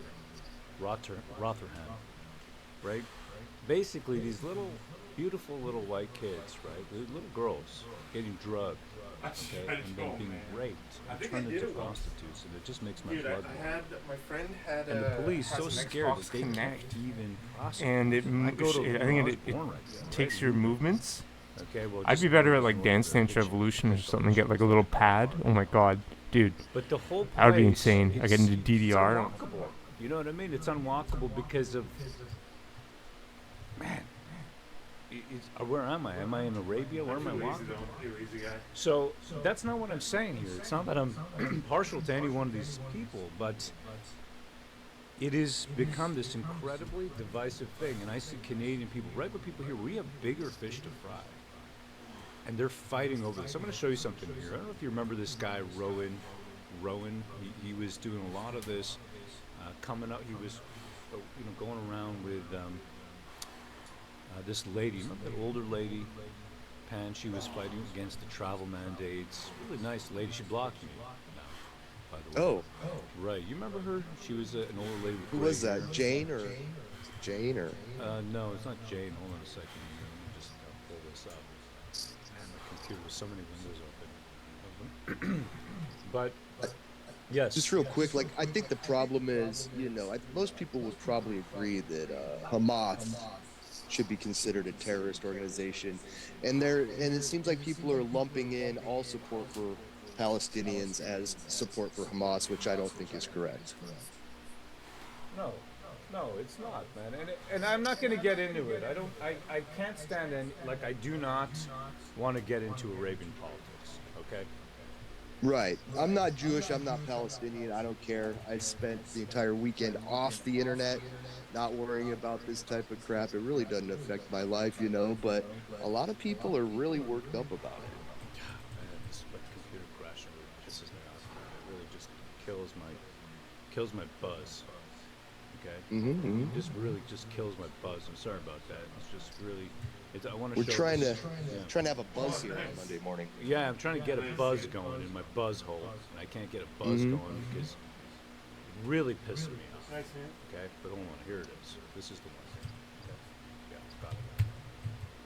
Really pisses me off. Computers, dude. All right, here we go. If you'd be so kind, Pam, here we go. This is Rowan, Can Americanized, and he did a lot of work. This is what I'm trying to say here. He did a lot of work against the travel mandates, and he had his, this older lady. I can't remember her name. Joe. Her name was Joe Walsh. Joe. Yeah, Joe Walsh. Okay, that's right. So he was rolling with her, Joe Walsh. If you remember her. What the hell? That's not Wait her. a minute. Canada. Not the musician. Okay, that was weird. Sorry about that. That's not. That was not. The other This Joe is Walsh. Joe Walsh. Other Joe. okay? Yeah. This is Joe Walsh. Sorry about that. Okay, you remember her, Joe Walsh. Yeah. Okay. Yeah. Okay, so we're all doing this. We're all like, fuck Trudeau! Fuck Trudeau! Right? That's what we're doing, man. We're all like, come on! And now, you got Joe Walsh. She came out, supposedly there's some like anti-Israeli or anti-Jewish, or I don't know what, I don't care.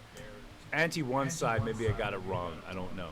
She had put some tweets up, something at some point, and people are just taking a dump on her. I'm not into it, okay? Either way. But what I'm saying is that there was this, we were all doing this, smashing these people, right? Just gaping them, opening up their back holes. Government afraid of the people again. And Rowan doing the same thing. He was actually walking around with Joe. I remember this. I spoke to this dude. I'm like, hey, you know what I mean? Now anyhow. Okay, he was doing a lot of work on this, and now this is the take. Here it is. If you'd be so kind, bro. Okay, he says, Employers check social media. I sure as hell wouldn't hire any free Palestine protest attendee freaks and Hamas sympathizers. Duty to ensure a safe work environment and not surround other employees with dangerous lunatics. Choices has consequences. Choices. If I, it's have, but yeah. yeah. Yeah, okay. I thought you misread it, Pen, but no, as usual, it's just Hmong speak. Choices has consequences. That's a great tattoo, right? Choices has consequences. No regrets. Right? Yeah, man. Okay. So what does this take now? And this is it. And I heard this, by the way. I heard this for like 3 years. Choices has consequences, right? I heard this for 3 years. No, you can't go to the movie theater. You can't walk into this. You can't take a. I was speaking to a beautiful woman. She said to me, she literally, her daughter wanted to take a whiz, wanted to pee, number one, not number two, number one, and they wouldn't. She shows up at a place, and they're like, no, we have no bathrooms. No, they were so afraid of being infected by everybody that they wouldn't let her little daughter, take a whiz in the bathroom. And that's how people were, you know? They were crazy like that, and they were saying to me, choices has consequences. Choices has consequences. You can't get, I was so worried my daughter wouldn't be able to go to school. She wouldn't be able to get educated, wouldn't be able to go to university. Choices has consequences, right? I'm forgetting about my little petty problems and my own worries. There's people, man, I still remember talking to people who said goodbye to their loved ones. Right through a friggin' Zoom call on a tablet. It's just, and I found out recently from my cousin that my grandmother actually got end of life. So she died during all that. And I just found out recently. He's still unable to even give me the details. If you're listening, Sachin, you're going to give me the details. He's unable to give me the details because he's so broken up about it. But she got one of those final shots, you know, the ones that basically to put her out. I don't know, Mizoram or whatever the hell it's called. So this is nuts. And this one I'm here right here. Employers check social media. So now we're just firing and not hiring people because of their friggin' political affiliations? Are you serious? This is the freedom people, the freedom side, and I see this from so many people. I block anybody who supports this. If you support Israel, I block you. If you support Palestine, I block you. Are you serious? So this is what they've used to divide everybody on the ground. This is what they've done. They're very clever, and they play us like fiddles. Right? They play us like fiddles. That's what they do. Part one, sure. Second part, not so much. You can make up the same basic principle then for firing all employees who support reprehensible or even largely unpopular political opinions. Blah, blah, blah. You can do whatever you want, says Ron, as long as you don't discriminate on a prohibited ground. Yeah. Great. Wonderful. That's awesome. Thanks, bro. People can have views whatever they want. I know many with strong views who are, I mean, yeah, this guy Mike says, you sound exactly like the COVID zealots. Strange watching freedom people show their true colors. Free speech isn't just for when you agree with it. You don't need to be a terrorist to point out Israel's committing war crimes. And then the reply is this, yikes, this you? Bye, Mike, you're blocked. So this is a game. This is the game, and I don't... I'm sorry, man. I look at this, and I see so many people falling into this trap. I guess I should just, and this is the reason that I'm not, what's the word? Like I checked out of this kind of stuff. That's just what I've done, you know?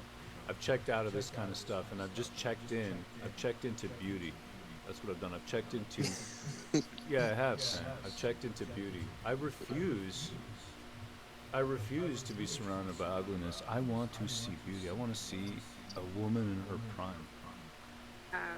Minister Freeland discussed or mentioned the shared priorities that the two governments have.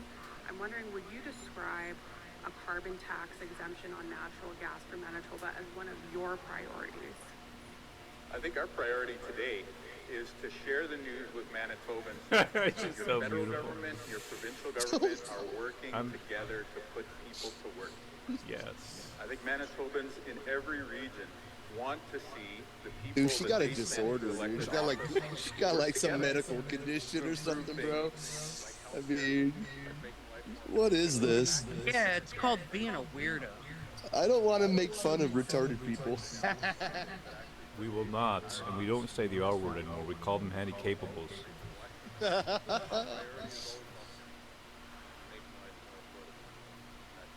She's a beauty, man.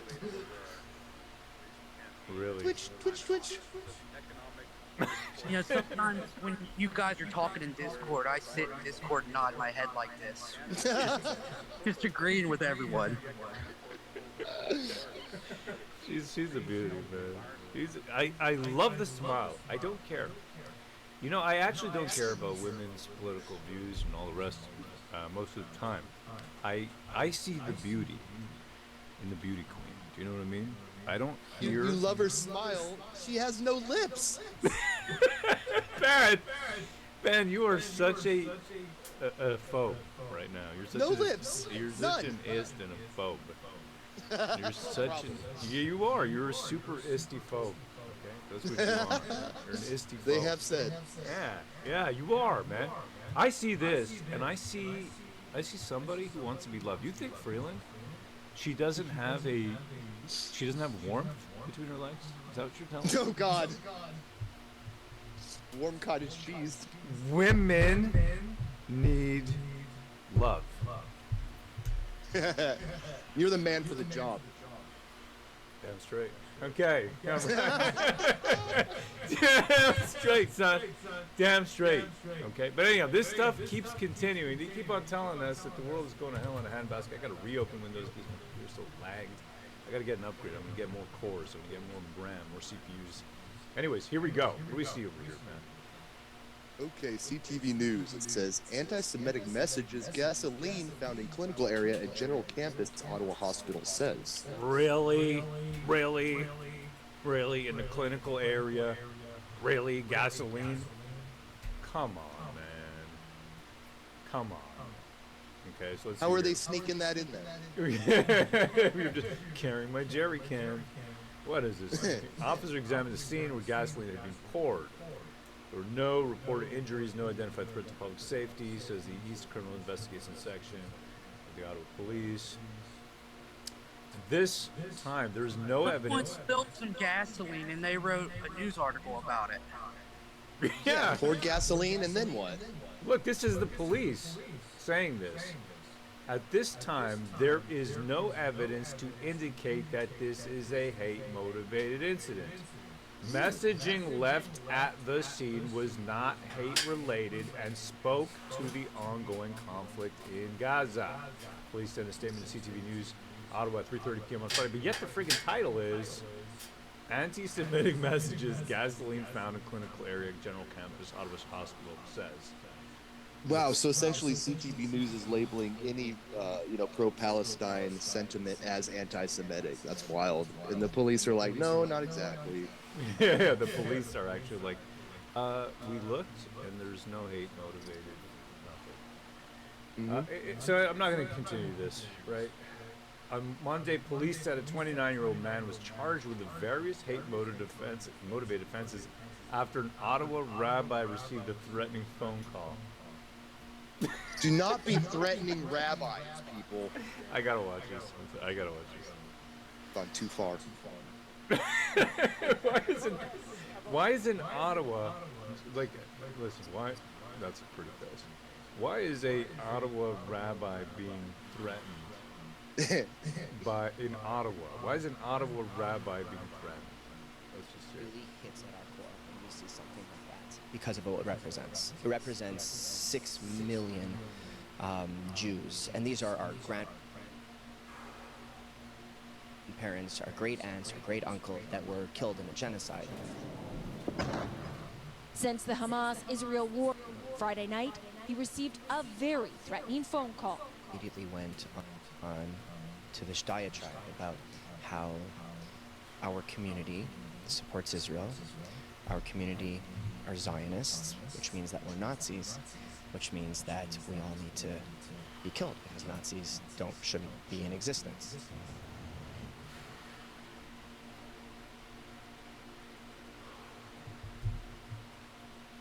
You know, I'm telling you, this is why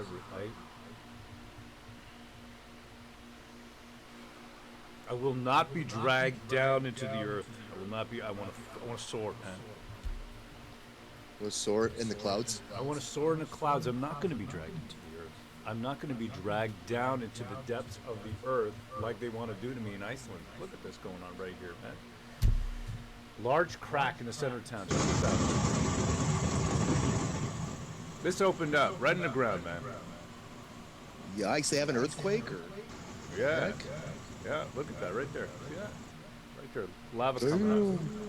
And this right here, what's happening in Iceland, is literally what they want to do to me. Yo, what up, Big Bean? Right? They want to create this crack. Well, What up, PVV? they want to put my crack in the crack and just keep sinking me down lower and lower and lower into the earth until there's nothing left of me. There is nothing left of me because my mind is completely controlled. It's at the whim and the mercy. I'm a leaf in the wind. I'm a salmon swimming upstream, but they want to make me into a leaf in the wind, or a pebble skipping on a, skipping a pebble on the water. But I'm a salmon swimming upstream. All I want to do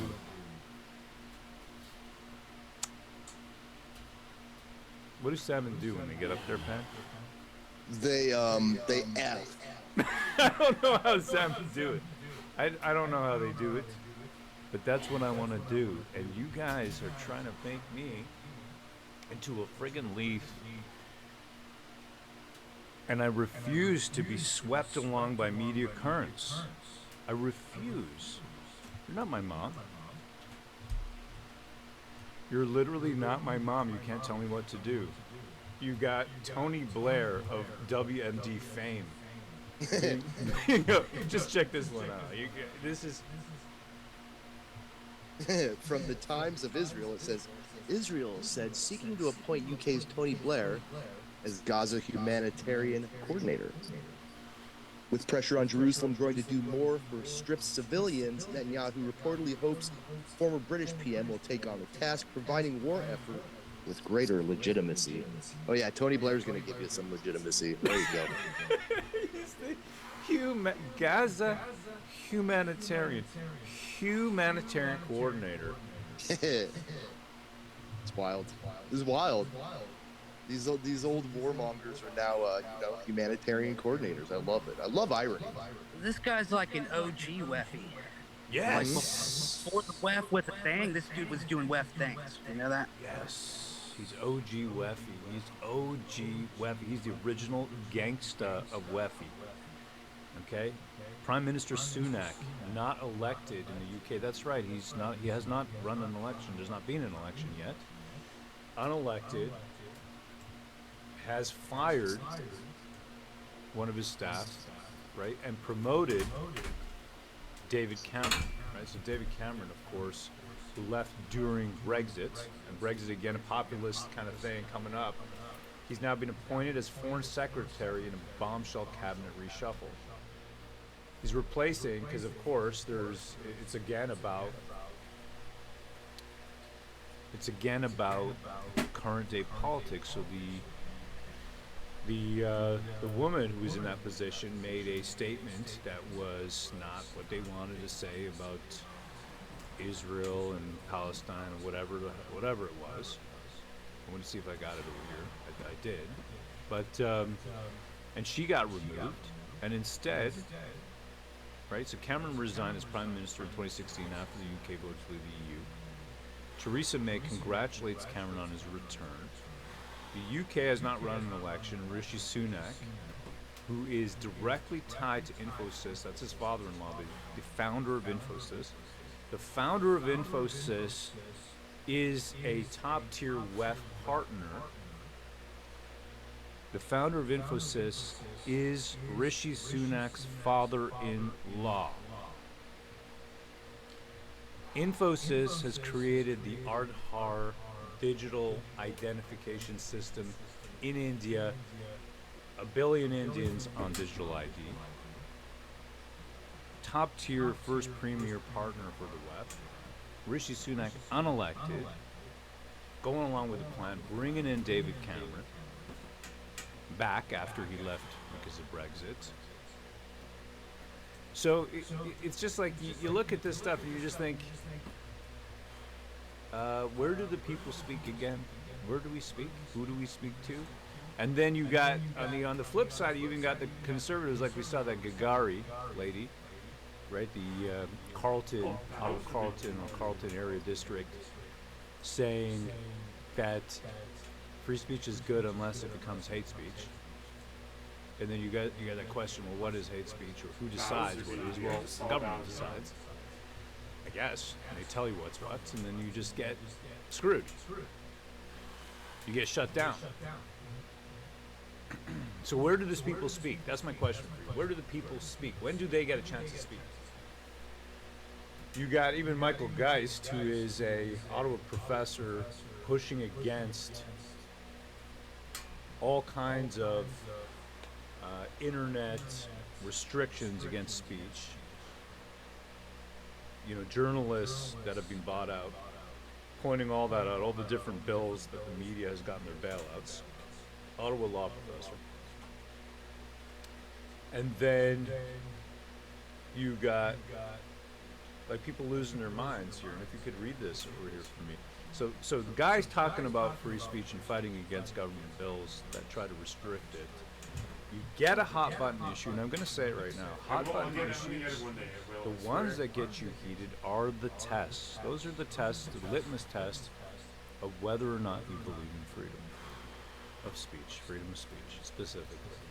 Because it's very easy to have freedom of speech when I'm saying something that you agree with. But it's very hard when I'm saying something you don't agree with. If you'd be so kind, Ben. Okay, so you have guys, he's responding to Roland Paris here, and Paris says, with anti-Semitic attacks and incidents of hate speech spiking, Canadian Jews are experiencing a level of fear that I haven't seen before in Canada. The warning voices of previous generation of diaspora Jews who experienced much worse are growing louder. And then we have Geist, and he says, it isn't just the open anti-Semitism, shootings at schools, and physical threats, all of which are terrifying. It is the relative lack of government action and the dispiriting silence from many who are typically vocal on matters of equality and inclusivity. They're calling for the same kind of policing of speech, or I don't know. This is why I tune out of this stuff, right? And maybe what he's talking about is he's talking about these guys. He's talking about these fellows. Okay, from X Twitter, we have an account called Scooter Caster New York, or NY. It says, hashtag today, Queers for Palestine march through NYC streets demanding to free Palestine and ceasefire in Gaza. White supremacists, protesters shouted at Jewish man. Hamas loves queers, says Jewish man in response. I'll do it again. Free Palestine! Free! Around after soccer balls in the streets, without their names written on their forearms, in case they're the next victim. Palestine! Free, free, free Palestine!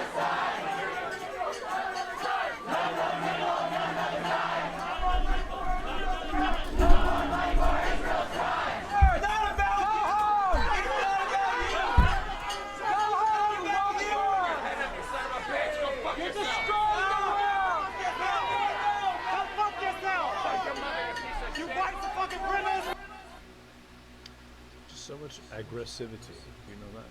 So much aggressivity. Did you open your mouth then? The Syrian 300,000 civilians. Did you open your mouth then? We are pride, trans pride.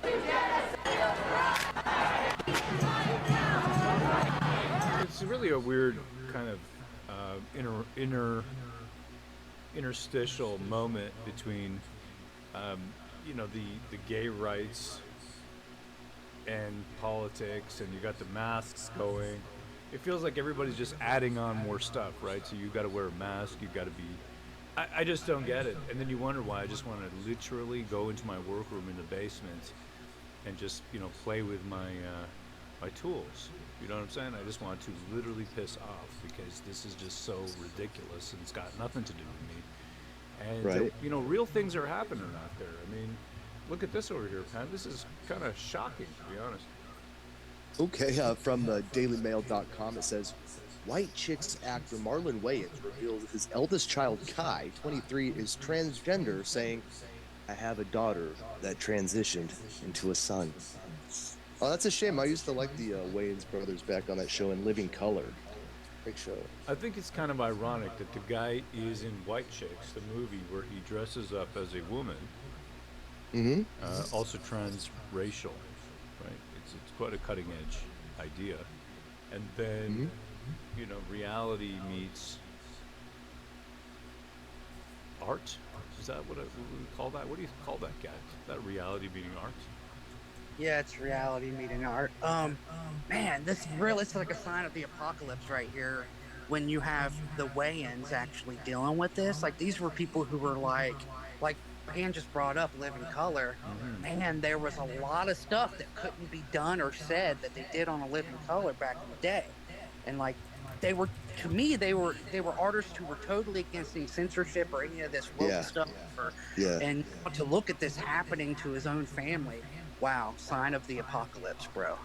Right. So guys from the Living Color, and then, you know, really on the cutting edge, I would say, and at a point now where they are, they're dealing with this. I mean, this is Jim Carrey, right? This type of humor is just it would be canceled nowadays, right? Totally, you could never make this show in a million years. So yeah, this is kind of funny. Yeah, I like funny black people. You know that? I like funny black people. That's what I want to see more of. I want to see like less BLMing and more funny black people. That's what I want to see. I want to be entertained. I want to be entertained by black people. I don't want to feel, scared on a school bus. I want to be entertained. Can we get back to that? Can we get back to funny black people, right? Eddie Murphy. Name some more funny black people. If you be so kind, brother. Eddie Murphy, he also loved the trans. So, we'll put that out there. The, War Campaign, we're going to put that out there into the black community. Hey, we want you guys to be funny. So, lighten it up a little bit, less BLMing, more laughter, more jokes. We like it when you make fun of white people. That's pretty funny, We're like, hey, it's whitey. I like it when black people do that. Yeah, it's funny. And I like their squeaky voices they do. Like Chris Rock does that squeaky black voice, How does that go? He's like, have you ever taken a shit? Like something like that. Shit like that. Black people entertain me. That's what I want to be. I want to be entertained. Chinese people make Chinese food with cats. With cats? All right, we got a little darky. Whoa. Okay, we have on X Twitter, Suze says, when your PM is such an embarrassment that even American rappers roast him during their concerts. Here we have Lil Darky at the Danforth Music Hall Theater in Toronto on November 7th, 2023. All right, Lil Darky. Little Darky. I didn't know about this guy. Turns out he's an artist. Lil Darky. Let's see. Question all throughout America, but I'm curious what some Canadians think about this question.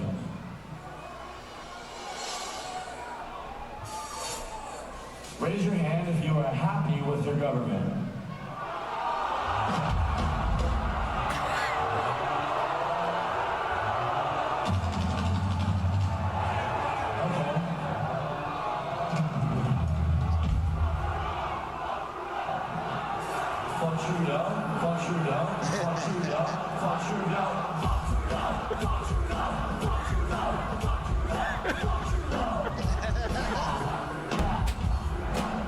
Yeah, that guy looks like a fucking goober anyways.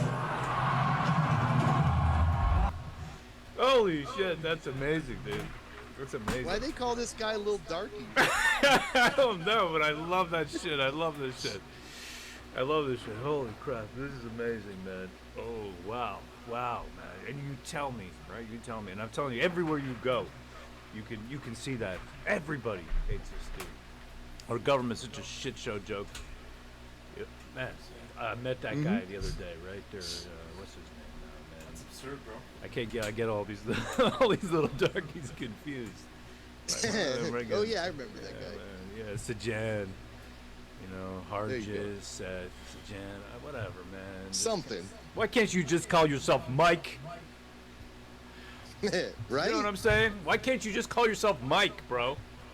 Assimilate. Holy shit, man. Holy shit, literally, man. Okay. And check it out, man. And this is sort of like, speaking of immigrants. Right? Speaking of immigrants. Here we go. What are we looking at over here? Oh, we have Doug Ernst on X Twitter. He says, in a future where the American economy is in shambles beyond our current imagination and hungry men look upon dung beetles with a strange kind of envy, some politician will take credit for solving the immigration issue. Okay, so look at this picture right over here. Some fed up migrants already heading home. American dream doesn't exist anymore. Wow, that's, yeah, man. They look happy. E.T. go home. Yeah, they look happy, though. Right? American dream doesn't exist anymore, but they look pretty happy to me. I mean, come on. Look at that right there, man. Look, this to me, that's the dream right there. You know, you're just chilling out. No? Is that the dream? Are they on the sidewalk? No, they're not on the sidewalk, man. I think that's a sidewalk. This is You me. got the newer iPhone than I do, though. So what's the problem? Yeah, He's they got a girl? a nice jacket on. They got stocking caps and shoes. And look, even extra like pair of flip-flops there. You know, they're living all right. Dude, he's got a girl. She's well fed. He's well fed. They got nice school bags. They got nice slippers. She's got nice sneakers. He's got a great jacket. Man, I could They live wanted like more. this. They wanted more. I could live like this. I could literally live like this and be happy, dude. I could literally be happy. Just don't bullshit me, bro. Don't bullshit me. Okay, we got some crying people here. I'm partial to crying. Chicago. If we're going to be sleeping in the streets here, we'd rather be sleeping in the streets over there. Well, you know what? They got mattresses. They're taking mattresses back with them to Venezuela. Bro, they're literally in the worst city in America, and they wonder why it's a shithole. But they're trying to sleep in the middle of downtown Chicago on mattresses? Yeah, exactly. Good luck with that. The American dream is not a handout, says a comment right there. Yeah, man, I mean, this is just what it is, okay? I had a very easy childhood. I had a very, very easy life. I just did, you know what I mean? I never really wanted for anything. I was a little fat kid when I was 12, 11. I was just, because I ate really well, I used to drink Mountain Dew. Guy still drinks Mountain Dew, right? You still drink Mountain Dew. Those were the good old days. You know, Mountain Dew, pizza, that was my thing. Poutine. Doritos, you know? I mean, this is the land of plenty. That's just what it is. Canada's a land of plenty. Not so much now. It's a lot harder to afford your Mountain Dew and your Doritos. No doubt about that. I got this youngster over here. Check this guy out. He's buying a house, and he's telling you, you know, what he's experiencing. Check this out. It's pretty amazing. I bought a house 3 weeks ago. I paid $1,061,000. My mortgage is going to be about $5,700 a month. And I'm going to go over all the reasons why I decided to buy it. So number one, the biggest motivating factor for us was we currently live in a 2-bedroom condo in a bad neighborhood, 900 square feet with no in-suite laundry. Lived there for 6 years. We're just over it. Sick of having no laundry. Sick of having to bring my groceries through 17 doors to get inside. Sick of the whole thing. So I know what he's talking about there. I've lived in these shitty little apartments. I can't live there. I go mental. I can't live in an apartment. I can't. I'm like a caged animal. You know what I mean, Pan? I'm a caged animal. You gotta have a house. I'm telling you, it's bad enough in my mother's house, okay? And sometimes I will literally just walk around naked, but what I'll do is I will take my underwear, I will not put it on, but I will place it over my malehood, and I will just... What? Just walk around with a big leaf? My mother's not even phased. She's just like, hey, son. Oh, God. You know what I mean? And my wife kind of smiles at me. And my kids just laugh at me, and I'm just like, God. I need coffee. Make me coffee. I need coffee. we wanted the American dream, so we got the detached home. Second thing is that I truly believe, yes, prices could come down substantially. Yes, I could not sell a home, not pay my mortgage, go bankrupt. These are all real risks, right? But secondly, I believe what's more likely to happen is everything gets more expensive. I'm just gonna back it up, okay? The guy's talking about buying this crazy house. Listen to how much he's paying on his mortgage. I bought a house 3 weeks ago. I paid $1,061,000. My mortgage is going to be about $5,700 a month. Does this guy look like he can afford a house for $1,061,000? This guy looks like a hobo. He literally looks like a hobo. Sounds like a story that's made up. No one goes from a 2-bedroom apartment to a fucking $1 million house unless you're absolutely retarded. $5,700 a month. That's how much his mortgage is. I can't even imagine paying $57. I can't even imagine paying rent. You know that? To my mom. In the first place. I can't even imagine. You know, I have not given up. I was going to say given up, but I've given up on certain elements of my not dreams. But you get used to living in a certain way. Will I ever own a house? Probably not. There's a lot of stuff, you know what I mean, that I just kind of, but the stuff that I have, it's amazing. It's amazing what I have. Do you know what I mean, Pan? Like, I don't mean my things. I'm talking family. Yes. You know. Yeah, absolutely. No, we're blessed, bro. Yes, we are, brother. Yes, we are. And I think, and this is part of my enlightenment. Pan, Gat, you were telling me, right, that you're trying to become the living Buddha. Right. Yeah, is that what the journey you're on now? Good. I'm just copying It's hard, man. It's rough, right? Like, the more you suffer, the quicker you get there, though, bro, is the thing. You know what I mean? I'm doing it differently. I'm not going through the suffering road. I feel that's not my style. Right. It's gonna take longer then, but that's fine. I just feel that's not my style, the suffering road to salvation. For me, it's I want to kind of fuck my way to freedom. Do you know what I mean? That's just that is what I want to do. I don't want enlightenment through pain. I want enlightenment through pleasure. I'm the laughing Buddha. You're the crying Buddha. That's just what it is. That sounds more like a cult. It has nothing to do with Buddha. Cult of Buddha. It doesn't sound like a cult to me. It sounds like Buddha, right? Because there's a Buddha that's a skinny Buddha under a Buddha tree. Right, and an apple falls on his head and he invents gravity. And then there's a Buddha, right? He's Newton Buddha. Right. He's like Newton Buddha. Then there's Fat Buddha, who's laughing Buddha, because Fat Buddha just got a beach. Okay. I am the Fat Buddha. I'm the laughing Buddha. You know what I'm saying? I don't want to. That's how I'm finding my freedom, baby. That's what I'm doing. Freedom 55. Expensive over the next 5 years to the point where homes are $1.5 million, $2 million, and rent is absolutely disgusting. I also believe that some point in the future, that mortgage payment will be substantially lower, whether it's 2 years or 3 years from now. Too complicated. But honestly, it wasn't even about making money. If the house goes down $100,000, it wasn't about making money. You just put your dick in a chopping block. This is the biggest thing for me about signing away anything. I refuse to sign papers. I actually forgot my signature pen. You forgot how to write your signature? I forgot. I actually enlightened my way to forgetting my own signature so that I cannot get into a contract that binds me. That's deep, bro. Yes, it is. I've literally reprogrammed my brain to forget my own signature so that I cannot sign documents. You gave yourself amnesia. Yes, I did. And this dude looks like a hobo. I kind of dress the same way.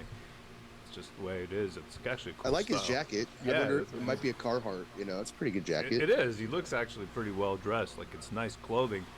It's just not $1 million level clothing. Like, I feel like still I'm old school.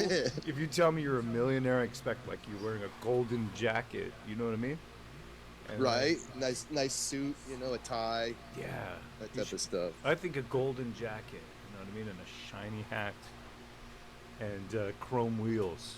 You know what I mean? Gat chrome spinners. Oh yeah, get you some Dayton wires, brother. Ooh. There you go. Maybe you got a grill. You know what I mean? Styling. Yeah, that's what I think, but who knows? $150,000, that sucked. whatever, I'm planning on living there for the next 10 years. I bought that house because that house, had it been listed in the spring, probably would have had 8 or 9 offers on it. I only had to compete against 3 other people right now, and I did it safely with subjects in my offer. Where a house like that, in a market that's better, where there's more buyers out there, probably wouldn't have been able to buy it because I would have had to write subject free to win, and can't do that. It was also a one-of-a-kind house with a ton of... That's interesting he says this. So he says that, okay, there's less buyers, the sales have dropped, and you're seeing the figures dropping. Interest rates are going up. Tiff Macklin warning. They're out of control, right? The Bank of Canada, they can't control nothing anymore. That's pretty much clear. And yet the guy says that it's a great time to buy. You know, because there's less people making offers, and yet the price hasn't reflected the changing reality on the ground. Right? There hasn't been enough of a shift in price. So it's kind of a funny thing to me to hear this, and then for also this guy to tell me that he's paying $5,700 or $5,800 a month on rent. Like, not rent, it's mortgage. And in a way, you're renting at that level. Like, who owns your house? It's the bank that owns your house. I own this table. Well, my mom owns this table. I own this chair because I've like squatter rights. You know what I mean? Plus I humped it, so it's mine now. That's the rule. That's the rule, Pan. That's the rule. If you hump it, it's yours. If you hump it, it is yours. Okay, this room, it's a little messy, but it's my room. But then again, you know what? So is Jordan Peterson's. His room is also a little bit messy. If you be so kind, brother. Okay, so we have Benzos Peterson here. He says, if you want to organize your psyche, you could start by cleaning up your room. And then it has this photo of him with a very messy room. Jordan Benzos Peterson. Jordan Benzos Peterson. He looks really despondent in that picture. I don't actually like that photo of him. It makes me feel sad. Yeah. It makes me feel sad. He looks sad. Yeah, I'm going to make myself feel happy if you're okay with that. No, please do. Okay. Here's Greta Thunder Thighs. That's right. Looking, she's getting older. She's legal now, Pan, so you could totally date her. No. I'm a married Pan. You're a married Pan. You could, though. Okay, so this is that weird intersection between Israel, Judaism, Palestine, Islam, all that shit show, and then, you know, gays, climate stuff going on here. Check this one out. We have not been listening. The people in power have not been listening. I come here for a climate demonstration, not a political view. Damn. This is climate demonstration. Calm down. Calm down. Calm down. Those lesbians are going to kick his ass. I like to calm down. That is high level. So you take his shit away from him, and then while he's being escorted by security and 20 people are just on his ass now, you just keep saying, calm down, calm down, calm down. You know what I'm saying? That's good. It's high level, man. I like that. Right? That's like the cops when they get you, you know what I mean? And they're pinning you to the ground. And they're saying, stop resisting! Stop resisting! You know what I mean? And you literally just can't breathe. You just can't breathe. I can't breathe. I can't. You can't breathe. My kid was screaming that the other day. I came home, right? I was like at child services called Your kid was screaming, I can't breathe. Yeah, because so he comes in, right? I come in late at night, 1 in the morning. And this kid, literally, he's 8 years old, and he starts to punch me in the head, like we're wrestling, just whatever. He starts to punch me in his head like I'm his brother. Okay. Literally punch me, like we're just kind of play wrestling. So I just was like, are you serious? You put it on him. I just lay on him like a beached whale, like, you know, that big fat, you know what I mean, that Leslie. I can't breathe. Yeah, man, and he started saying, I can't breathe. And I'm like, yes, you can breathe, because you're saying you can't breathe. So by logical deduction, you can breathe, son. Mm-hmm. And, you know, then he cried, then he ran to his grandma's room. Hey, that's parenting, right? That's parenting. That's just what it is.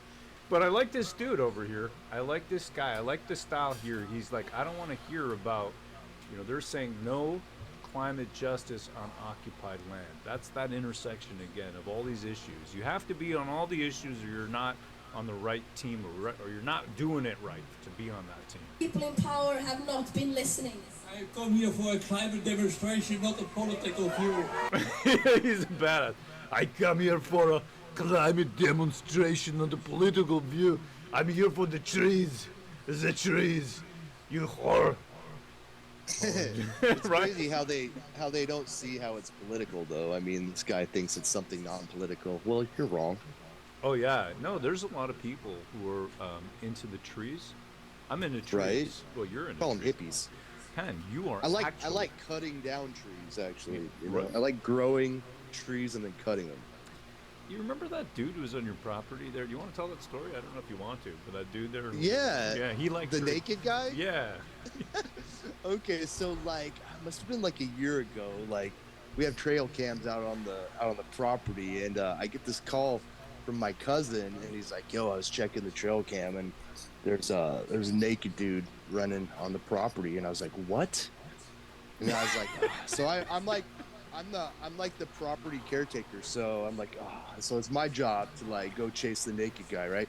So I get in the 4-wheeler and I race up there, and I see this dude walking on the property, but he has clothes on, and I'm like, "Hey, you're trespassing, you gotta leave." And he's like, "Oh, I just wanted to talk to the property owner," and I'm like, "Yeah, well, you talked to him, this and that." And I was like, "Look, we're looking for this naked dude that was reported running around here. Have you seen anything like that?" He's like, "No, I'm not naked. I'm not naked." I was like, "I know you're not naked, So anyway, I told the dude to leave, right? Yeah.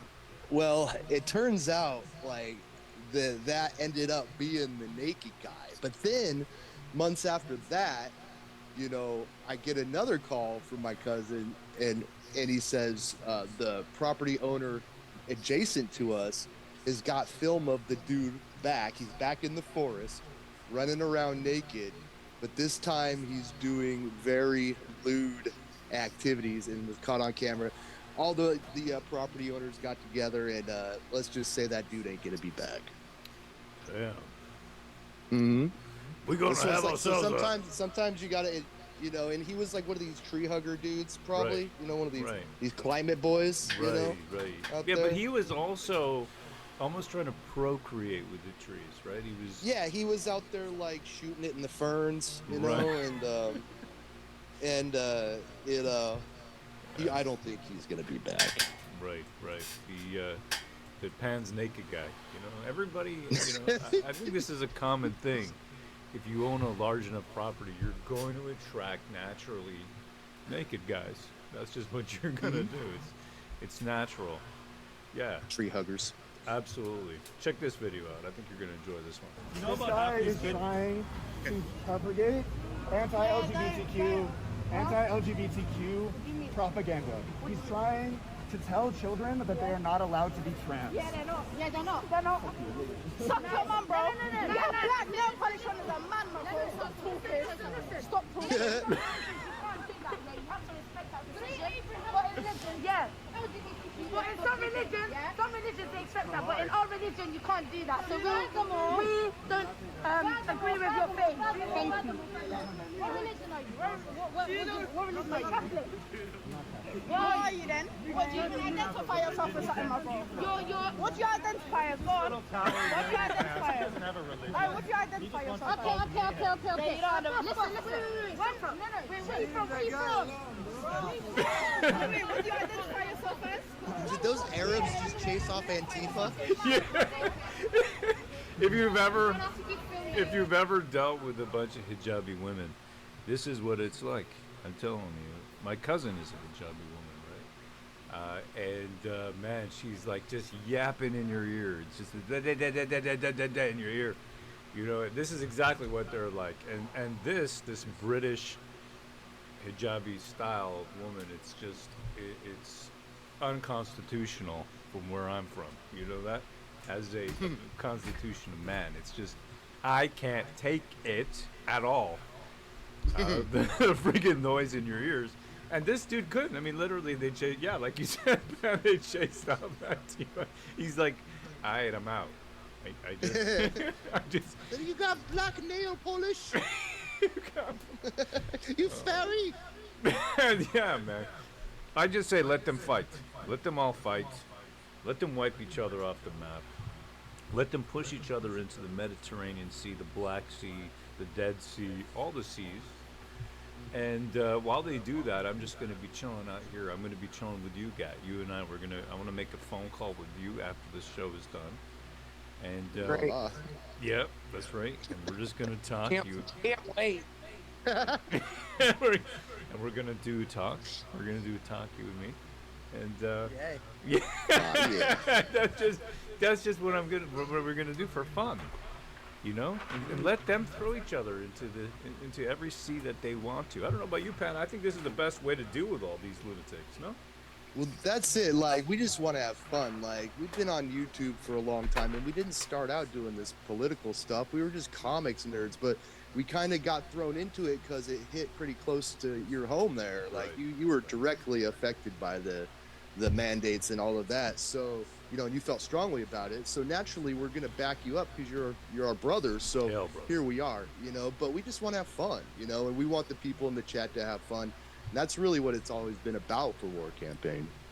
You got it, brother. And I got to say, man, if it wasn't for you, you know, holding my hand / dick. Wait a minute. No, I'm telling you, man, I was so busted up during all that time, right?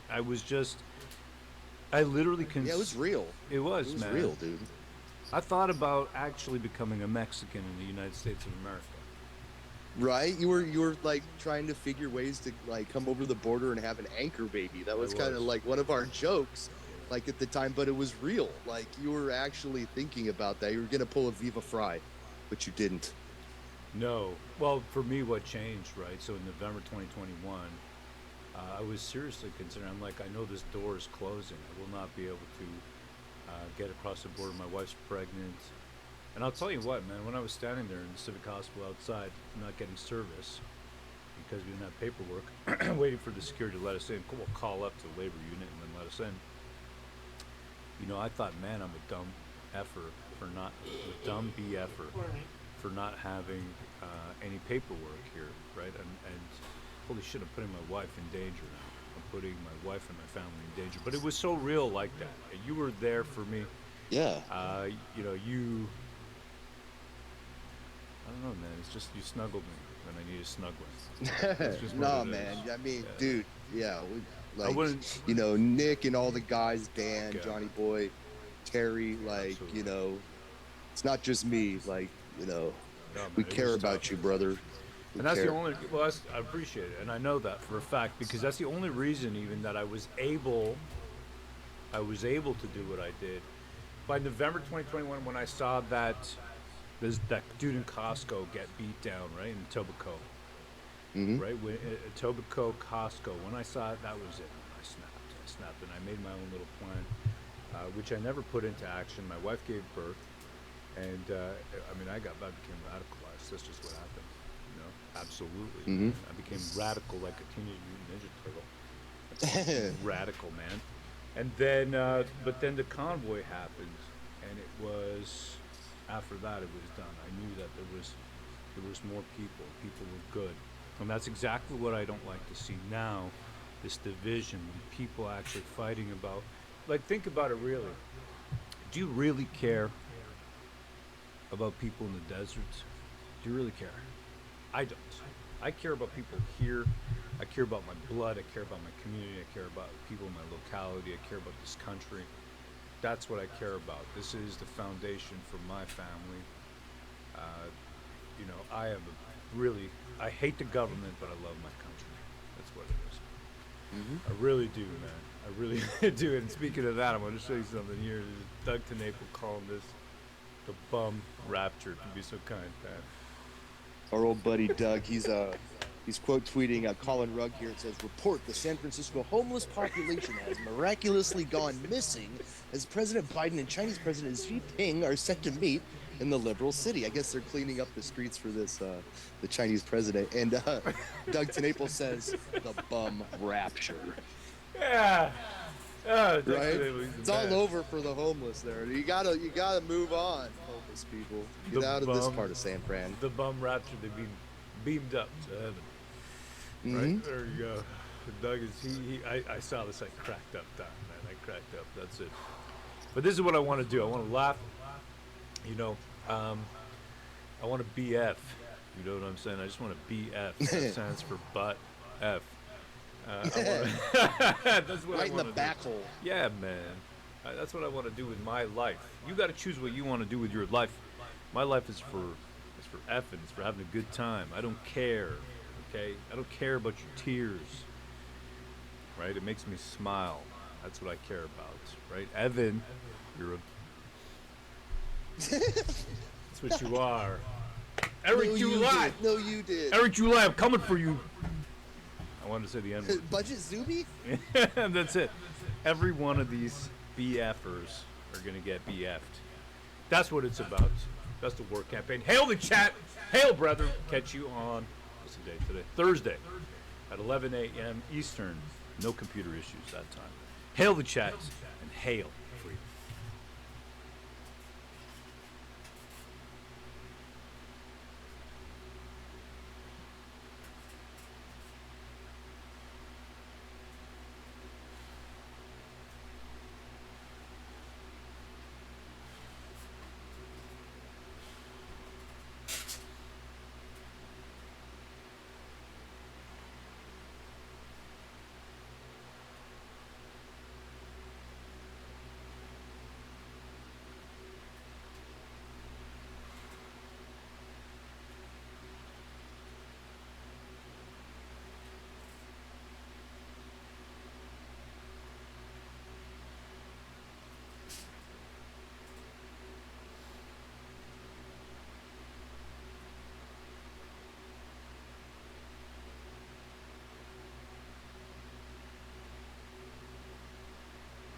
His whole thing. Right now he's the Minister of Emergency Preparedness.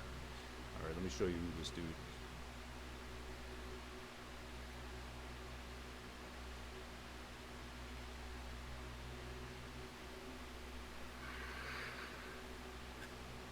Okay, everybody, here we go. It's me, Greg Marino. Monday post-market report, November 13, 2023. It's kind of interesting, isn't it? As we said would likely happen this morning in my pre-market report, the market looked like it was going to shrug off this negative debt issue, this downgrade by Moody's. Okay, lovely. And with the war expanding, you know, that's actually positive for the market. You all know that. The 10-year yield, rock solid today, didn't move. The dollar did fall. This is the Fed. They're dumping dollars. They're buying foreign currencies. All central banks do this. This is how they manipulate their currencies. You gotta laugh. You always hear about currency manipulators. No central bank or nation on earth manipulates their currency more than the Federal Reserve of the United States. Yes, we'll talk more about XRP, Joe. It did nice today, putting on almost 7%. Anyway, so let's ponder a few things, you and I. Okay. How about this?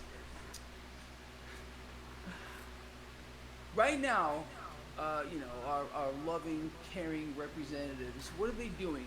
They're coming up with some kind of a stopgap measure yet again to kick the can down the road. They can't come up with a budget yet. It's when do you believe, honestly, when are people going to say enough?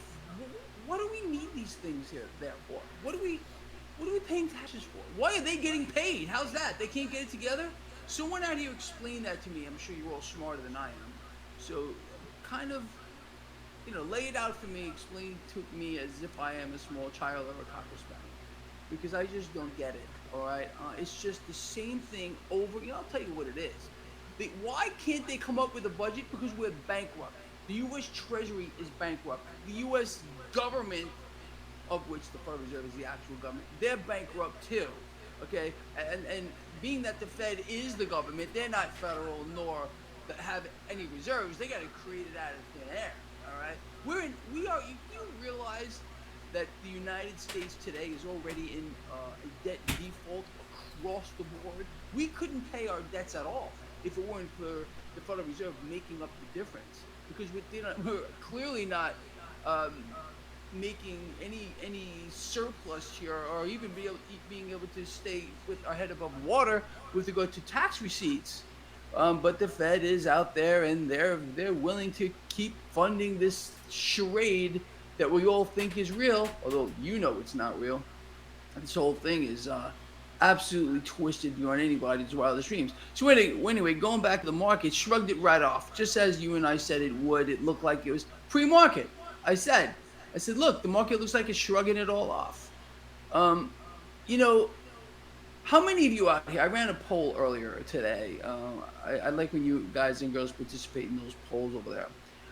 Believe that the United States is done dropping bombs, firing missiles on the Middle East. I think most of you would say, no way.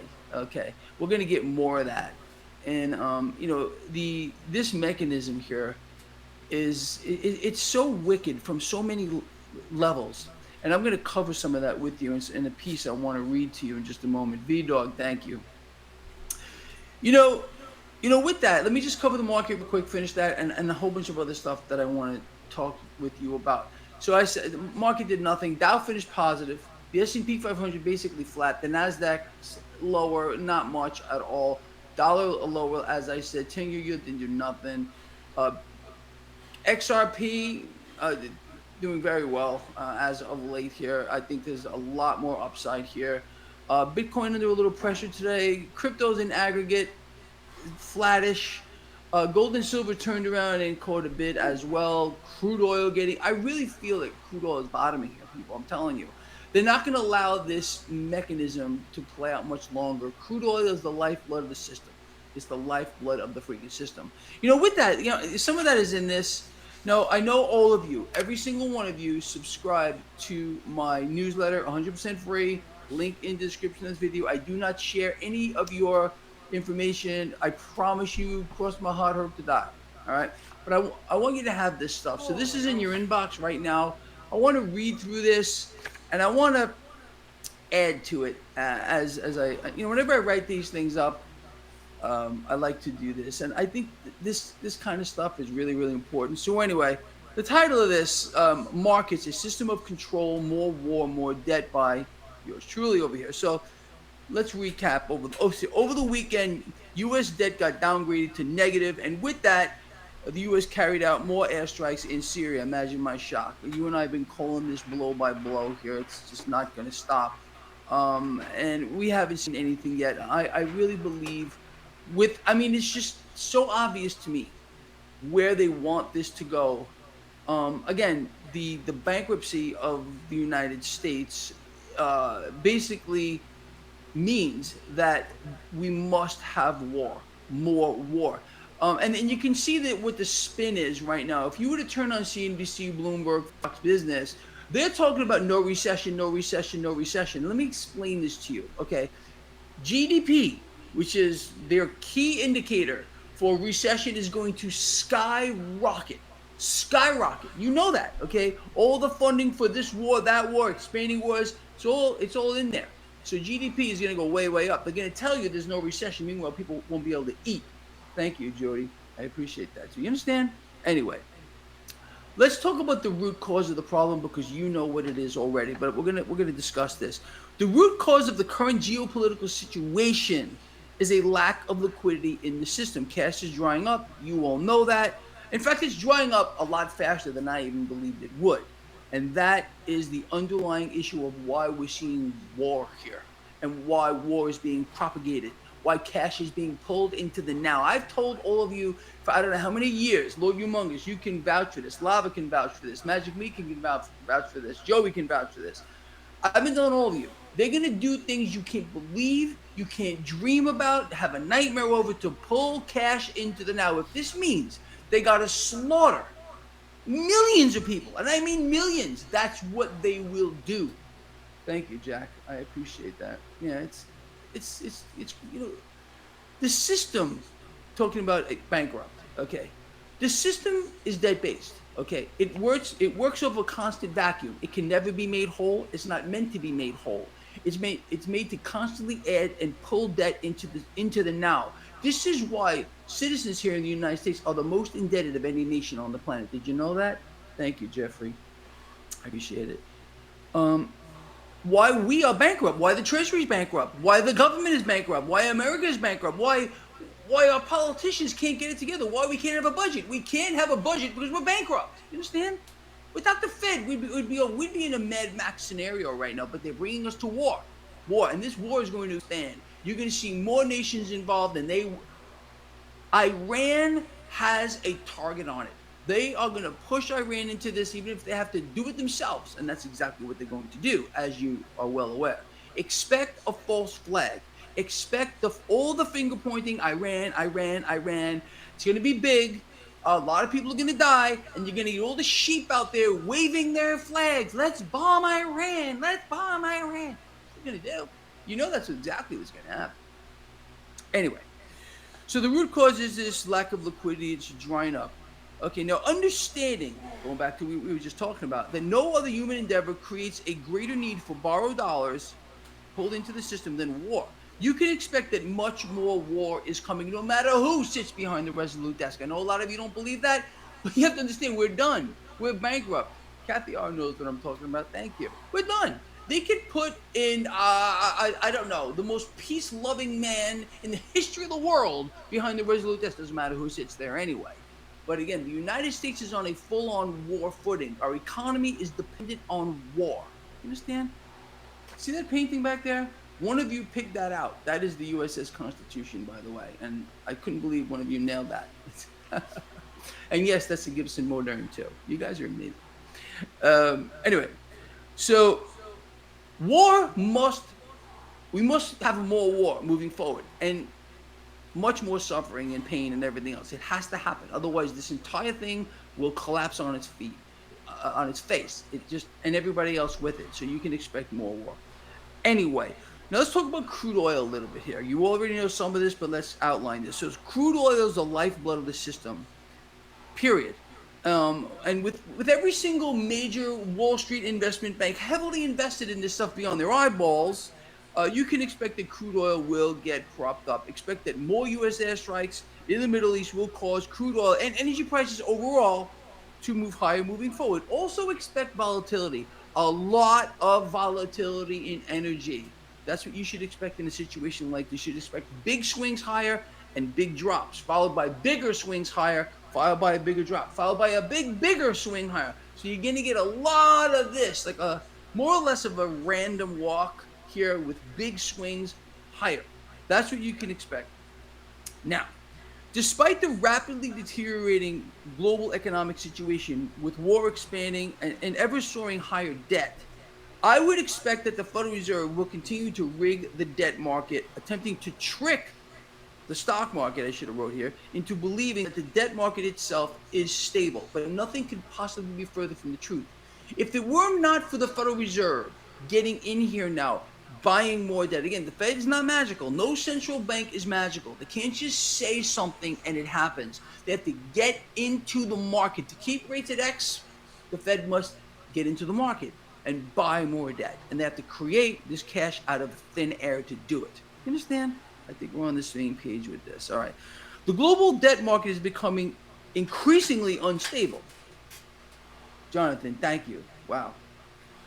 With that, expanding war, listen to this part here, people. I want you to understand this so when you see it, as we have already, you are not surprised. War, or in this case, expanding war, has a stabilizing effect in the debt market in that it drives cash, it's what it's meant to do, into the perceived safety of debt. This is the Federal Reserve. Actually, I go on to say that here. So war, expanding war, helps the Federal Reserve maintain the illusion of stability in the debt market. And as we all know, all wars are banker wars here. So anyway, drives cash into perceived safety of debt. The Federal Reserve, which is responsible for providing the funding for war in any amount that is needed to fund this war, another war, Israel's war, Ukraine's war, any other war, the Federal Reserve is more than happy to supply it. It will be sold to the American people as some kind of a national security issue or whatever it might be. We're fighting terrorism again, whatever, on and on and on. Blank check, again. The current president, the one that will follow the current imbecile, also will have a blank check. That blank check is to liquefy the system that is drying up. And all it's doing is creating a worse problem moving forward. You can't fix it. The system can't be fixed. That's how we know we're in the end game. You understand? We'll talk more about that in a minute. Anyway, so the Federal Reserve, which is responsible for the funding of war in any amount, is itself also directly responsible for war, as they fund both sides. Expanding war allows the central bank to fulfill its goal, and that is to become the lender and buyer of last resort. You and I are well versed in this. Okay.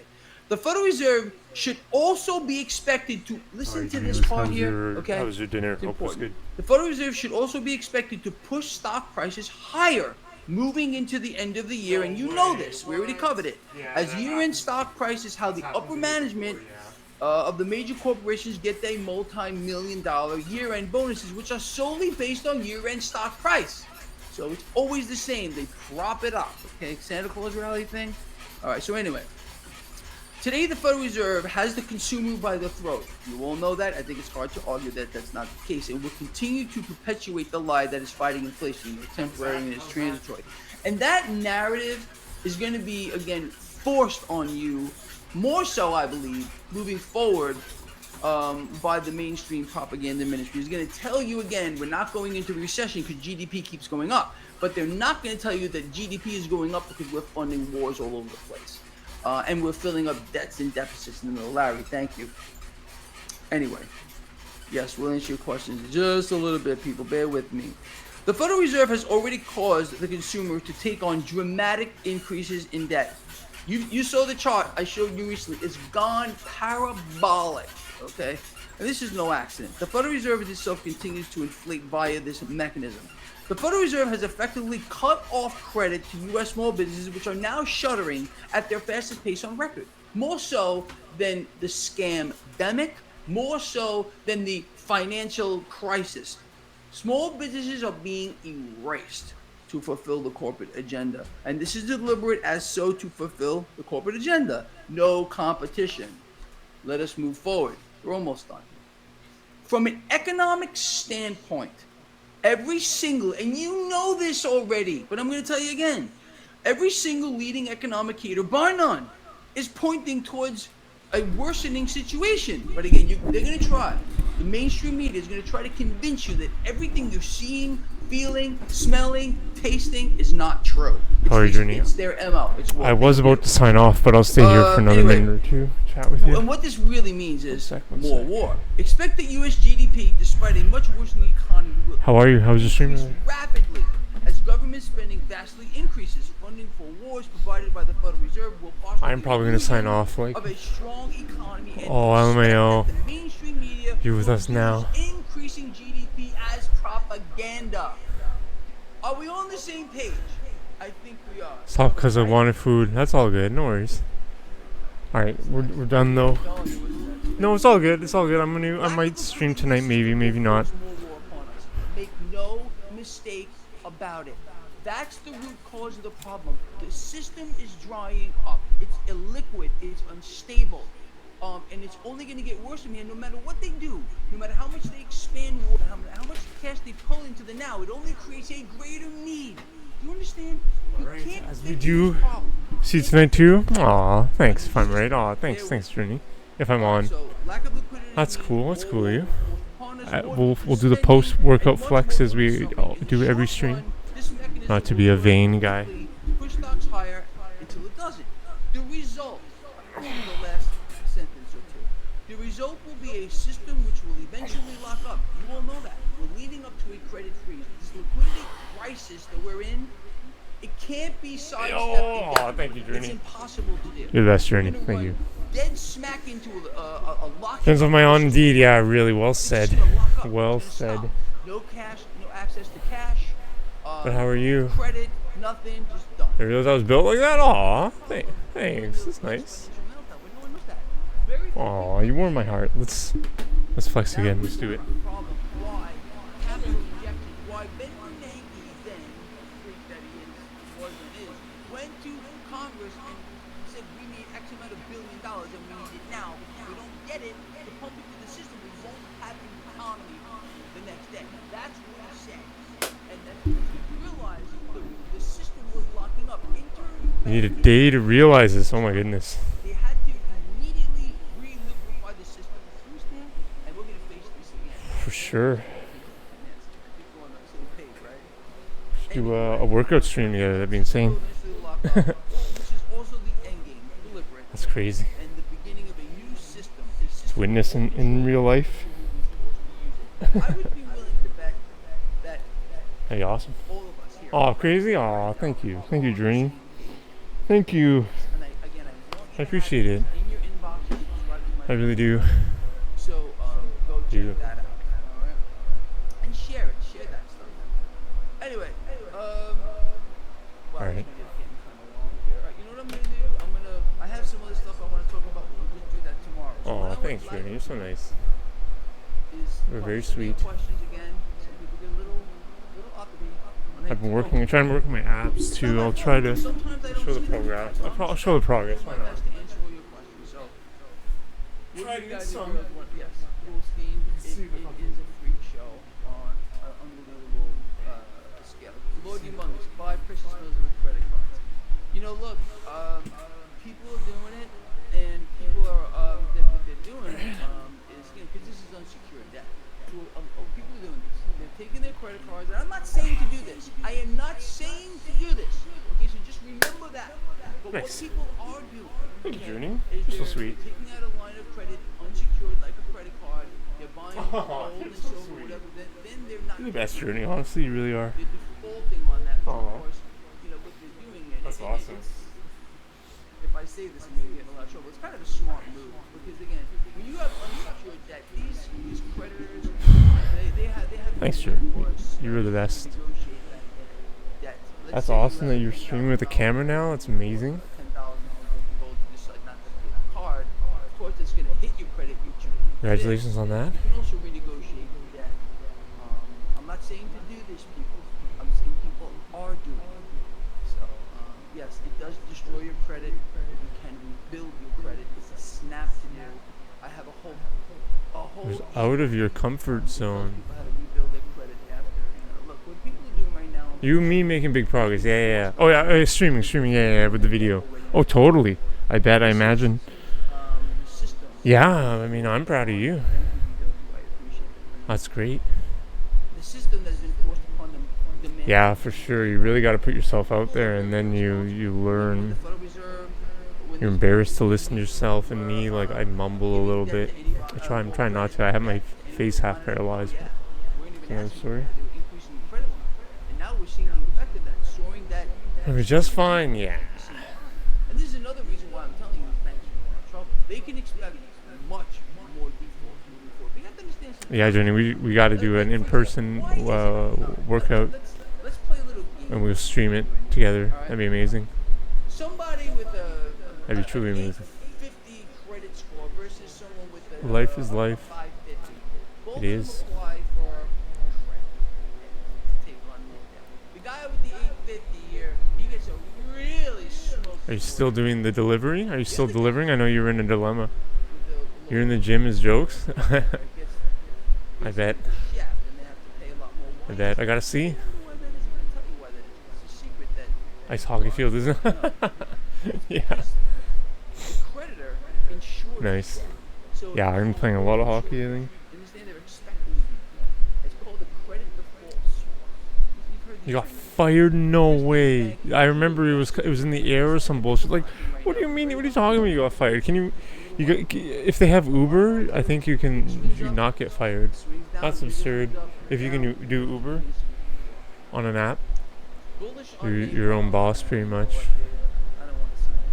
Finally. Well, I guess it seems like it's a blessing that you're not doing that anymore.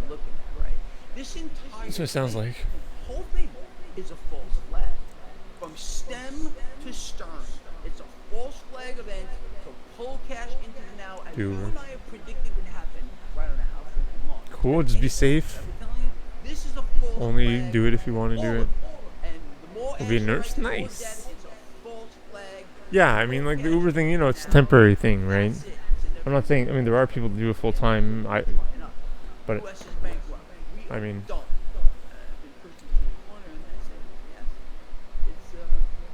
I think you got other passions and stuff. To the nth degree, and people pay for it. 534. Okay. And you Oh got, my gosh, you got the proper that's people in the awesome. industry telling you everything's real. Nothing is Are you? I'm still waiting. I do it on a fat bike just to move. No shade on it. I'm still waiting. I ordered curtains. You say nurse? Are you thinking of going to school for that? Eventually in the future, maybe? You all got this, and I want to thank you. No stress. Not putting stress on you. Anyway, people, that's it. You know, Get fit, gain so much weight. Oh wow, no, I don't see that. I didn't see that in your video. In your stream. Keep your eyes open. Use your God-given gift of intellect. You know when you're being lied to. I mean, it's I think you very look great in your obvious. stream. You hear it, you can feel it. You know, when something just hits you the wrong way, that's how you know you're being lied to. I mean, people, you know, we have this gift. We're told not to use Start school for it? Oh yes, that's amazing. Absolutely. Congratulations, yes, that's like amazing. What? TNT, 20 kg like in a year though? right Oh. I don't know. I mean, I haven't seen them before or after. I mean, I can't judge, but from seeing you today, you look great. You asked me about USO earlier today. Start school nice. That's awesome. Then honestly, if you could take it easy and just focus on school, I'd kind of recommend that if you can. But Now I'm not saying anyone should go out and buy in USO, XYZ, blah blah blah, Dash, or any freaking. where are you? You're in Rotterdam? Research on this. With Dash and cryptos, you know how I feel. I am a I massive. think you're in Rotterdam, right? Pretty much. I really feel Sorry to we're dox gonna you. eventually have a meltdown on this debt market. Your school is ass. Exacerbating the problem, like liquidity crisis. Meltdown in the debt market is going to crush the stock markets of the world. Cash is Well, gonna from move now. into other assets. It's going to move into Yeah, select you're assets, in Rotterdam, or you're. gold, That's where you're from. palladium, commodities across the board, Rotterdam. artwork, musical instruments, crypto. Spikiness.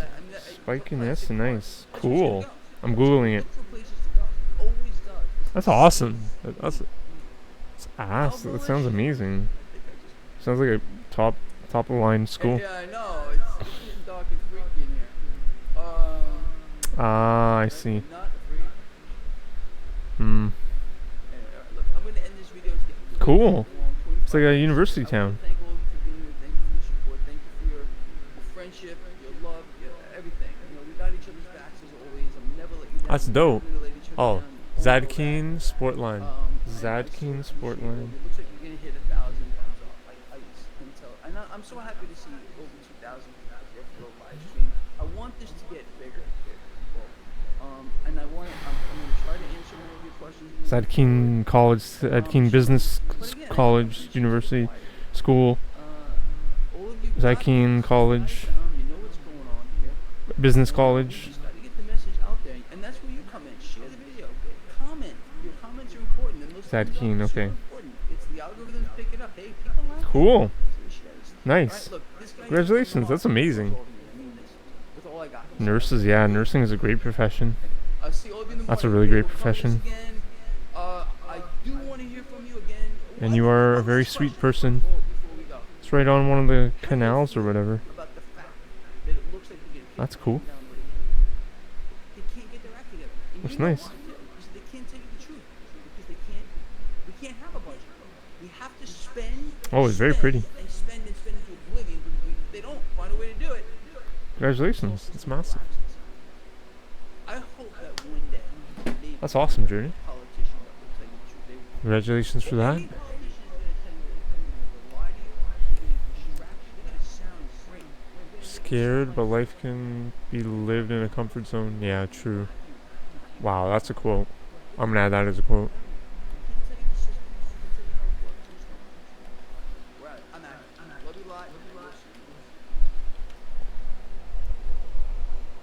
Oh my god. Well said.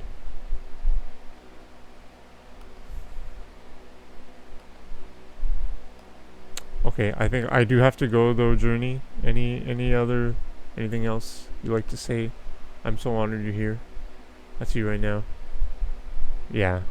We're definitely in a point of new beginnings right now, and a point of uncertainty, and we just gotta go.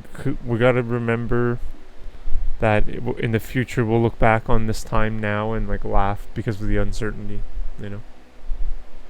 Oh, I'll go too. I'm just I'm trying to come up with this like philosophical shit. Thanks for being here, Journey. You are the best.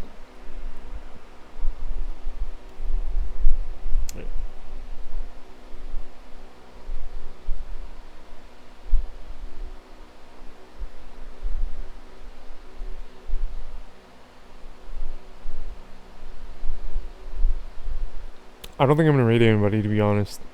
I'm sorry. I'm just gonna sign off. Okay.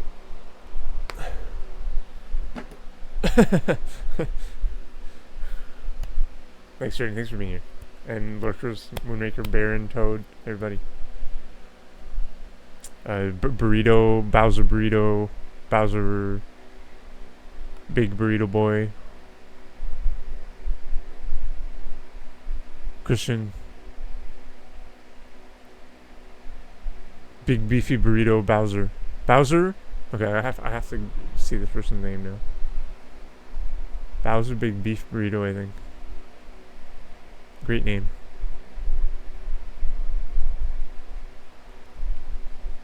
Toad. Bowser Big Bean Burrito. Could be a veggie. Vegetarian. Okay, thank you, Journey. Thanks for being here. Congrats on the video. I will be tuning in. Alright. See you later.